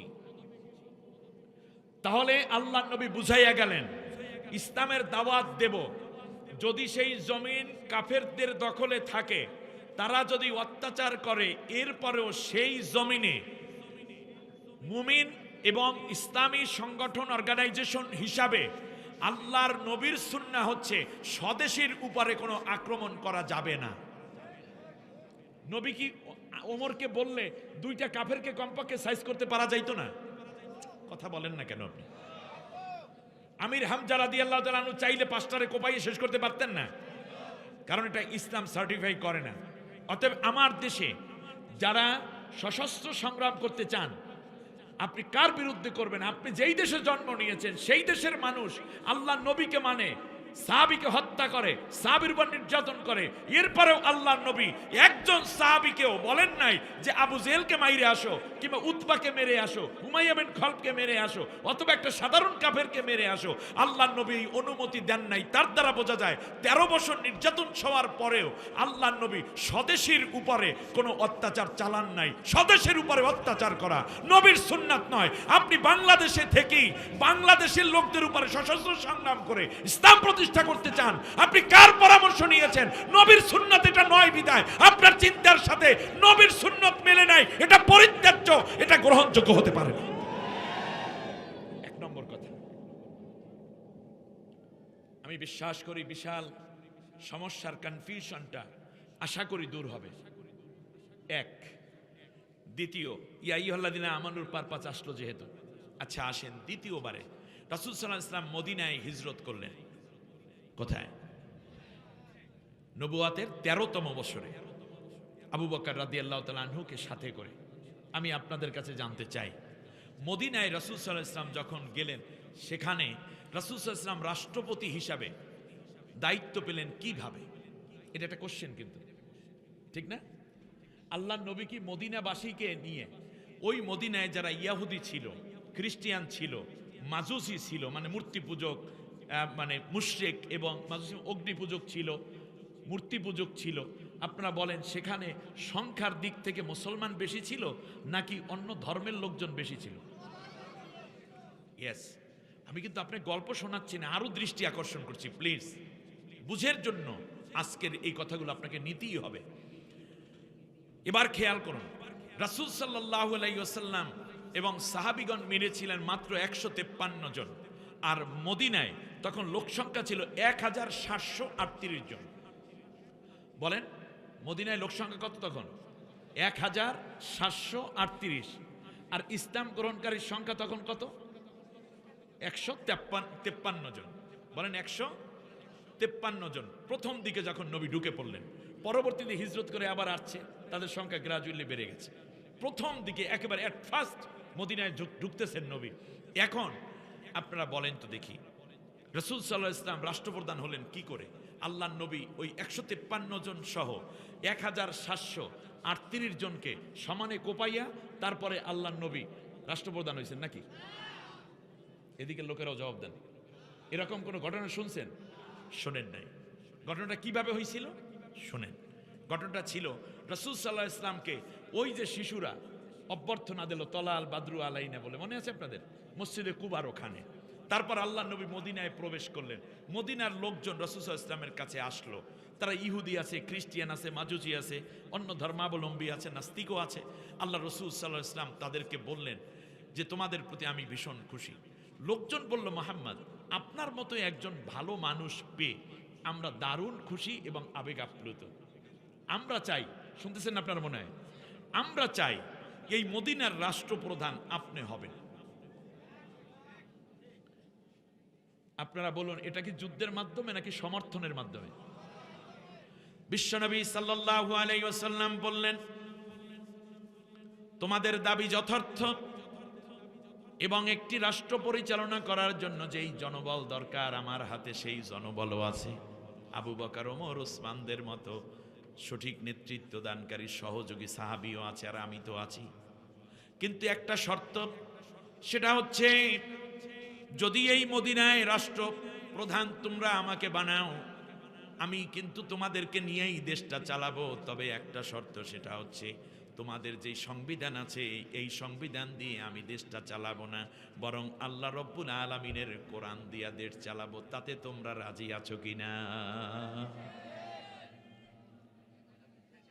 সাহাবীগণ বলল, ইহুদিরা বলল, খ্রিস্টিয়ানরা, বৌদ্ধরা বলল, মদিনাবাসী বলল, মুহাম্মদ দেশটা যদি কোরআন দিয়ে চালান তাতে আমাদের কোনো অসুবিধা নাই, আপনি যেভাবে পারেন সেইভাবে দেশ চালান, আমরা আপনাকে সমর্থন দিয়ে যাব। আল্লাহর নবী সাথে সাথে একটা সনদ প্রণয়ন করলেন, ওইটার নামই হইল মদিনা সনদ। তাহলে খেয়াল করুন, আল্লাহর নবী প্রেসিডেন্ট নির্বাচিত হলেন কেতালের মাধ্যমে, অস্ত্রের মাধ্যমে, নাকি মানুষের সমর্থনের মাধ্যমে? তাহলে আমার আপনার নবী রাষ্ট্রপ্রধান হইলেন সমর্থনের মাধ্যমে। কারণ সবাই বলছে মুহাম্মদ তুমি রাষ্ট্রপ্রধান হয়ে যাও। কারণ ওই মানুষগুলো জানতো মুহাম্মদ ইনসাফ করে, মুহাম্মদ জুলুম করে না, সে ন্যায় বিচার করে। আর আল্লাহর কোরআন, যেহেতু কোরআনের মধ্যে আল্লাহর আইন, আর আল্লাহর আইন তো সকলের জন্যই সমান। ওই সূর্য কার আইন মানে? এই পৌষ মাসের দিনে আমার দেশে হিন্দু আছে, বৌদ্ধ আছে, খ্রিস্টিয়ান আছে, অন্য ধর্মাবলম্বী, আপনারা বলুন, সূর্য যখন ওঠে মুসলমানের বাড়িতে শুধু আলো দেয়, হিন্দুর বাড়িতে দেয় না, ঠিক না? কারণ আল্লাহর আইনে সবাই সমান আলো পায়, ঠিক না? আবার মিষ্টি খেজুরি রস, বলুন তো এটা কার আইনে আল্লাহ তাআলা এটা এইটা কার আইনে আমরা পাই? এ বিধান কার? এখন মুসলমানরা যদি গাছ কাটে তাহলে রস বেশি হয় আর মিষ্টি লাগে, কিন্তু ঘটনা হইল হিন্দুরা যদি গাছ কাটে তাহলে সেই রস হয় কম আর তিতা তিতা লাগে, ঠিক না? গাভীর বাটে দুধ কে দিয়েছেন? খায় ঘাস, খল, খৈল, খড়কুটা, অথচ কি দবদবে সাদা দুধ। হ্যাঁ, শারাবুম, আল্লাহ তাআলা বলছেন যে আমি আল্লাহ রাব্বুল আলামিন ইয়াখরুজু মিন বাইনি বুতুনিহাস না ইয়াখরুজু মিন বাইনি ফারসি ওয়া দামিন লাবানান খালিসান সাইগাল লিশারিবিন। এই ঘাস এবং গোবরের মাঝখান থেকে আমি আল্লাহ তাআলা সাদা ধবধবে দুধ তোমাদের জন্য পানকারী তৃপ্তিদায়ক পানীয় দান করে থাকি। সুবহানাল্লাহ। তাহলে আপনি বলুন, হিন্দুদের গাভীর বাটে দুধ কম হয়, মুসলমানদের গাভীর বাটে বেশি, তাই না? কারণ এই গাভীর বাটে দুধটা আসে কার আইনে, কার বিধানে? আল্লাহর বিধানে। কিন্তু হিন্দুদের গাভীর বাটের দুধ খাইতে কিন্তু চুক্কা চুক্কা লাগে, টক লাগে না? খাইয়ে দেখেন না, দেখবেন না, সমান স্বাদ লাগে, সমান স্বাদ লাগে। তার কারণে এই আইনগুলো কার? আল্লাহর আইন সকলের জন্য সমান। মুহাম্মদ তুমি আল্লাহর আইনই চালাও। আল্লাহ নবী সাল্লাল্লাহু আলাইহি ওয়াসাল্লাম বললেন, যার যার ধর্ম শেষে পালন করবে।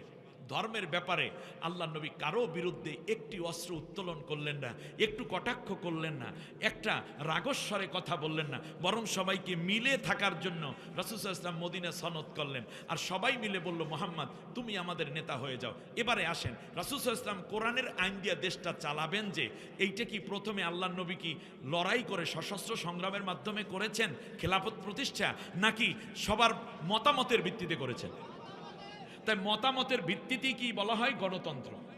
বেশিরভাগ মানুষ যখন মত দিয়ে দিল, কিন্তু গণতন্ত্রের মধ্যে দুইটি জায়গা খুবই বেশি শিরকযুক্ত এবং আপত্তিকর। একটা হচ্ছে সার্বভৌমত্বের ক্ষমতার একচ্ছত্র মালিক হলো জনগণ, ভুল। আর দ্বিতীয় হচ্ছে ক্ষমতার উৎস হলো জনগণ, এটাও কি ভুল। ক্ষমতার উৎস এবং সার্বভৌমত্বের মালিক, ক্ষমতার উৎসকে ইন্নাল কুওয়াতা লিল্লাহি জামিয়া, তাহলে সমস্ত ক্ষমতার উৎসকে আল্লাহ। আর জনগণ হইল দেশের একচ্ছত্র মালিক, কিন্তু না, জনগণ হইল সার্বভৌমত্বের মালিক, জনগণ নয়। কে? তা ক্ষমতা এবং সার্বভৌমত্ব এই দুইটার মালিক জনগণ সাধারণ গণতন্ত্রে। আর আল্লাহ রাব্বুল আলামিন বলেন, যারা এই রকম অহংকার করে মানুষকে দেখানোর জন্য ঢাকঢোল পিটাইয়া বড় বড় আয়োজন করে নাচে গেয়ে বিজয়ের আগে রং ছিটাইয়া ফেলাইল, তোমরা তাদের মতো হইও না। মনে রাখবা এই লোকগুলো যারা, তারা কিন্তু মূলত ইসলামের পথ থেকে মানুষদেরকে বাধাগ্রস্ত করার জন্য মানুষের উপরে প্রভাব বিস্তারের জন্য এই রকম একটা বড় শোডাউন করে। মানুষেরা কয় ওনরা তো ক্ষমতা আইসেই গেছে, সামনে আর কেউ আইতে পারবে না, লোক বেশি, আনন্দ করে বেশি, সুতরাং ওদেরকে আর ঠেকান যাইবে না। ওদেরকে না ঠেকাইতে পারা মানেই ইসলামের পরাজয় হয়ে যাওয়া। মূলত তাদের এই বড় আয়োজন ইসলামপন্থীরা যেন বিজয় না হয়, সেই জন্য আর একটা শোডাউন আল্লাহ কয়। অতএব শোডাউন দেখে মুসলমান কোনোদিন ঘাবড়ানোর কারণ নাই, মন হতাশ হওয়ার কারণ নাই, কারণ বিজয় দেওয়ার মালিককে। আমরা কার উপরে তাওয়াক্কুল করব? অতএব আল্লাহর পথ থেকে আমরা কাউকে ফিরাবে এরকম কর্মসূচি কোনো মোমেন দেবে না, কোনো মোমেন গ্রহণ করবে না। আমাদের ওসমান হাদি বলছে, আমি একাই, কবি নজরুলের আমি একাই উঠিয়াছি, ঠিক না? সে যেন একাই লড়ছে। সুবহানাল্লাহ, একাকে আল্লাহ তাআলা কোটি কোটি মানুষের চেয়ে শ্রেষ্ঠ বানাই দিয়েছেন। কি মায়া মানুষগুলোর, জানাজায় গিয়ে মানুষ ফুপাই ফুপাই কাঁদতেছিল। সুবহানাল্লাহ। আল্লাহ রাব্বুল আলামিন বলেন ওদের উদ্দেশ্য কি? যারা এই রকম বড় চাকচিক্যময় প্রোগ্রাম করে মানুষের মধ্যে প্রভাব বিস্তার করতে চায়, যদি তারা ইসলামের পথে বাধা দিতে চায়, তাহলে আমি তাদের চারদিক থেকে ঘেরাও করে রেখেছি এবং এই কাজগুলোকে আমি আল্লাহ কোনোদিন সাফল্যমণ্ডিত করব না। দেখবো ওরা নিজেরা নিজের কিলাকিলি করে, নিজেরা নিজেই ঠেলাঠেলি করে, ধাক্কাধাক্কি করে, একজনে আরেকজনের মাইরে ফেলাইতেছে। মনে রাখতে হবে আল্লাহর সন্তুষ্টি ছাড়া কোনো প্রোগ্রামই সাফল্য লাভ করতে পারে না। এরপর আল্লাহ রাব্বুল আলামিন বলেন, শয়তান আইসা এই যে যত ধরনের আকাম কুকাম কইরা আসতেছে, ওরা মহিলা নিয়ে নাচানাচি করতেছে, মদ পান করতেছে, অন্যায় করতেছে, শয়তান আইসা কয় এইবার কিন্তু আমি তোদের পক্ষে আছি। চূড়ান্ত বিজয় যখন মুসলমানদের হবে, তখন শয়তান কইবে ক্বালা লা গালিবা লাকুমুল ইয়াউমা মিনান নাস, তোমরাই বিজয় হবে, আর কেউ বিজয় হইতে পারবে না। এই কথা বললে তাদেরকে পাম দেয় আর লাভ লওয়ায়। কিন্তু মনে রাখবে ফালাম্মা তারাআতিল ফিআতান, যখন দুই দলের মোকাবেলার ময়দান শুরু হয়ে যাবে, তখন দেখবা শয়তান পালাইয়া কইবে আমি কিন্তু তোদের দলে নাই। এই রকম শয়তান হইল মুশরিকেরা, ইয়াহুদিরা এবং দেশের মধ্যে বিদেশি দালালগুলা, ঠিক কিনা কন? সালা বেড়া কি আছে দেখকে সারমু।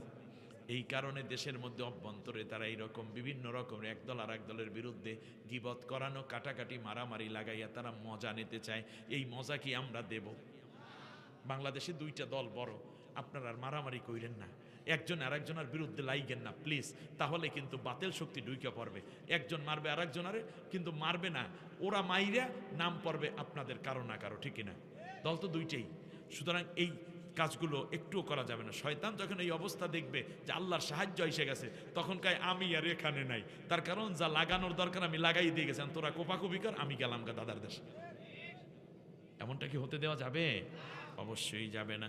আল্লাহ রাব্বুল আলামিন বলেন এই রকম যখন অবস্থা হবে, তখন শয়তান বলবে আমিও আল্লাহরে ডরাই, কিন্তু তোরা আল্লাহরে ডরাইলি না। আমি আল্লাহরে ডরাইলাম, কিন্তু তোরা ডরাইলি না।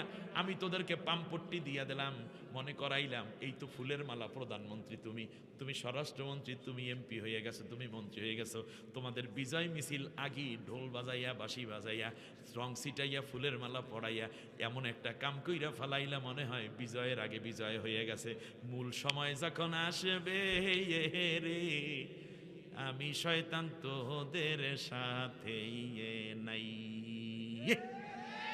তখন দেখবা দেশের মানুষ, ইমানদার মানুষেরা, সত্যিকার মানুষ যারা, তারা কোরআনের পক্ষে, ইমানের পক্ষে তাদের অবস্থান হবে। তখন আমি বুঝতে পারবো, তোমাদের পরাজয়টা যখন দেখতে পারবো, আমি আর থাইকা লাভ নাই, আমি শয়তান তোমাদের রাইখা পালাইয়া চইলা যাবো, কারণ আমি তো আল্লাহরে ডরাই। ইসলামের বিজয় হবে আর শয়তান তখন কি করবে? পালাবে। অতএব আমরা যেন কোনো গুনার কাজে না হই, শয়তানকে খুশি করার মতো কর্মসূচি আমরা কেউ। আল্লাহ রাব্বুল আলামিন বলেন শোনো, এই শয়তানি বদরের যুদ্ধে হতে একটা অবস্থা তৈরি হয়েছিল। শয়তান বলছিল যুদ্ধের ময়দানে কোনো চিন্তা নেই, আমি আছি। কি কয় শয়তান? কি কয়? একেবারে মানুষের সুরত ধরে আসছে, আমি আছি, চালা। বদরের যুদ্ধে যখন মুসলমানরা দুই দলে একত্রিত হয়েছে, শয়তান পালায় আর কয়। পালানোর সময় আল্লাহ নবী বলছেন পশ্চাৎ বায়ু ত্যাগ করে আর দৌড়াইছে। মানে আমাদের বরিশালে সে পাদ্দে পাদ্দে দৌড়াইছে। পশ্চাৎ বায়ু বোঝেন কি? পাপ। খালি শয়তান দৌড়াইছে পাদ্দে পাদ্দে। আল্লাহ তাআলা কোরআনের মধ্যে বলছেন যে শয়তান এই পশ্চাৎ বায়ু ত্যাগ করছে, কারণ মুসলমানদের নারায়ে তাকবীর আল্লাহু আকবার ধ্বনি আর তলোয়ারের ধাম ধাম আওয়াজ, এটা শয়তান সহ্য করতে পারে না। শয়তান ওই আওয়াজ যেন কানে না যায়, সেই জন্য এমন জোরে বায়ু ছাড়তেছে যাতে করে ওই বায়ুর আওয়াজের কারণে ওই আওয়াজ তার কানে না ঢোকে। আল্লাহু আকবার। প্রিয় বন্ধুগণ, এবছর এ পর্যন্তই কথা হলো। তাহলে আমরা কি কি শিখলাম? সুন্দর করে বসেন। এক নম্বর হচ্ছে ইয়া আইয়ুহাল্লাযীনা আমানু হতে হলে ইসলামী রাষ্ট্র হতে হয়, ঠিক কিনা? দ্বিতীয় শিক্ষা পেলাম যে আমরা দুই দল একত্রিত যখন হবে মুখোমুখি, তখন আমরা বেশি বেশি কাকে স্মরণ করব? তা আল্লাহকে স্মরণ করব কি ফজরের নামাজের পরে না ফজরের নামাজের ওয়াক্তি? এরপর আস্তে আস্তে করে চলে যেতে হবে নারী পুরুষ সবাই মিলে আল্লাহর কোরআন বিজয়ের মিছিলে সারিতে গিয়ে দাঁড়িয়ে কোরআনের পক্ষে সমর্থন দিতে হবে। তৃতীয় যেই কথাটা বলেছি, প্রচলিত গণতন্ত্র থেকে ইসলামিক গণতান্ত্রিক পদ্ধতির মৌলিক পার্থক্যটা কোথায় বুঝে আসছে? এবং যারা সশস্ত্র সংগ্রাম করতে চান দেশের মধ্যে থেকেই তারা ভুল করছেন। তার কারণ মক্কায় রাসূল সাল্লাল্লাহু আলাইহি ওয়াসাল্লাম থেকেও মক্কার একটা মানুষকেও মারে নাই, কাউরে একটা গালিও দেয় নাই। মদিনায় রাসূল সাল্লাল্লাহু আলাইহি ওয়াসাল্লাম এসে মদিনাবাসীর কারো বিরুদ্ধে কোনো অস্ত্র তোলেন নাই, বরং কি করেছেন? সনদ করেছেন মিলেমিশে থাকার জন্য। আল্লাহ নবীর উপস্থিতি ইসলামী রাষ্ট্র কায়েম হয়, সেখানে সব ধর্মের লোকেরা থাকে। আর আপনি তাড়াতাড়ি করে নিজের দেশের মানুষের বিরুদ্ধে যুদ্ধ করা সংগ্রাম করার নাম করে খেলাফত প্রতিষ্ঠা, এটা ইসলাম সমর্থন নয়। এটা আমি মনে হয় আমি ডিটেল বোঝানোর চেষ্টা করেছি, আপনারাও বুঝতে পেরেছেন। তৃতীয় হচ্ছে সর্বাবস্থায় আল্লাহ এবং আল্লাহ নবীর আনুগত্য করতে হবে, কারণ মাইয়ুতি আর রাসূলা ফাকাদ আতা আল্লাহ। যারা আল্লাহ নবীর আনুগত্য করে তা আল্লাহরই আনুগত্য করে। ইয়া আইয়ুহান নাবী হাসবুকাল্লাহু ওয়া মান ইত্তাবাআকা মিনাল মুমিনিন। নবী তোমার আনুগত্য যারা করে আমি আল্লাহ তাদের জন্য জান্নাতের জামিনদার হয়ে গেছি। সুবহানাল্লাহ। আমি তো উঠতে নিষেধ করেছি, সাপাইর ভাইরা তো এরকম হওয়ার কথা না। হয়তো আবার 10 মিনিট আমি আছি আপনাদেরকে নিয়ে, ওঠার কথা না। আমি জানি আপনারা অনেক ভদ্র কোরআন প্রেমী, যাচ্ছেন কেন একটু। তৃতীয় আমরা জানলাম সেটা হচ্ছে ধৈর্যশীলদের সাথে আল্লাহ তাআলা থাকবেন। আল্লাহর ওয়াদা হচ্ছে যাদেরকে অন্যায়ভাবে হত্যা করা হয়েছে তাদের সন্তান এবং তাদের উত্তরাধিকার যারা আছে তাদেরকে আল্লাহ তাআলা রাষ্ট্র ক্ষমতা তুলে দিবেন। একথা আমার না আল্লাহর।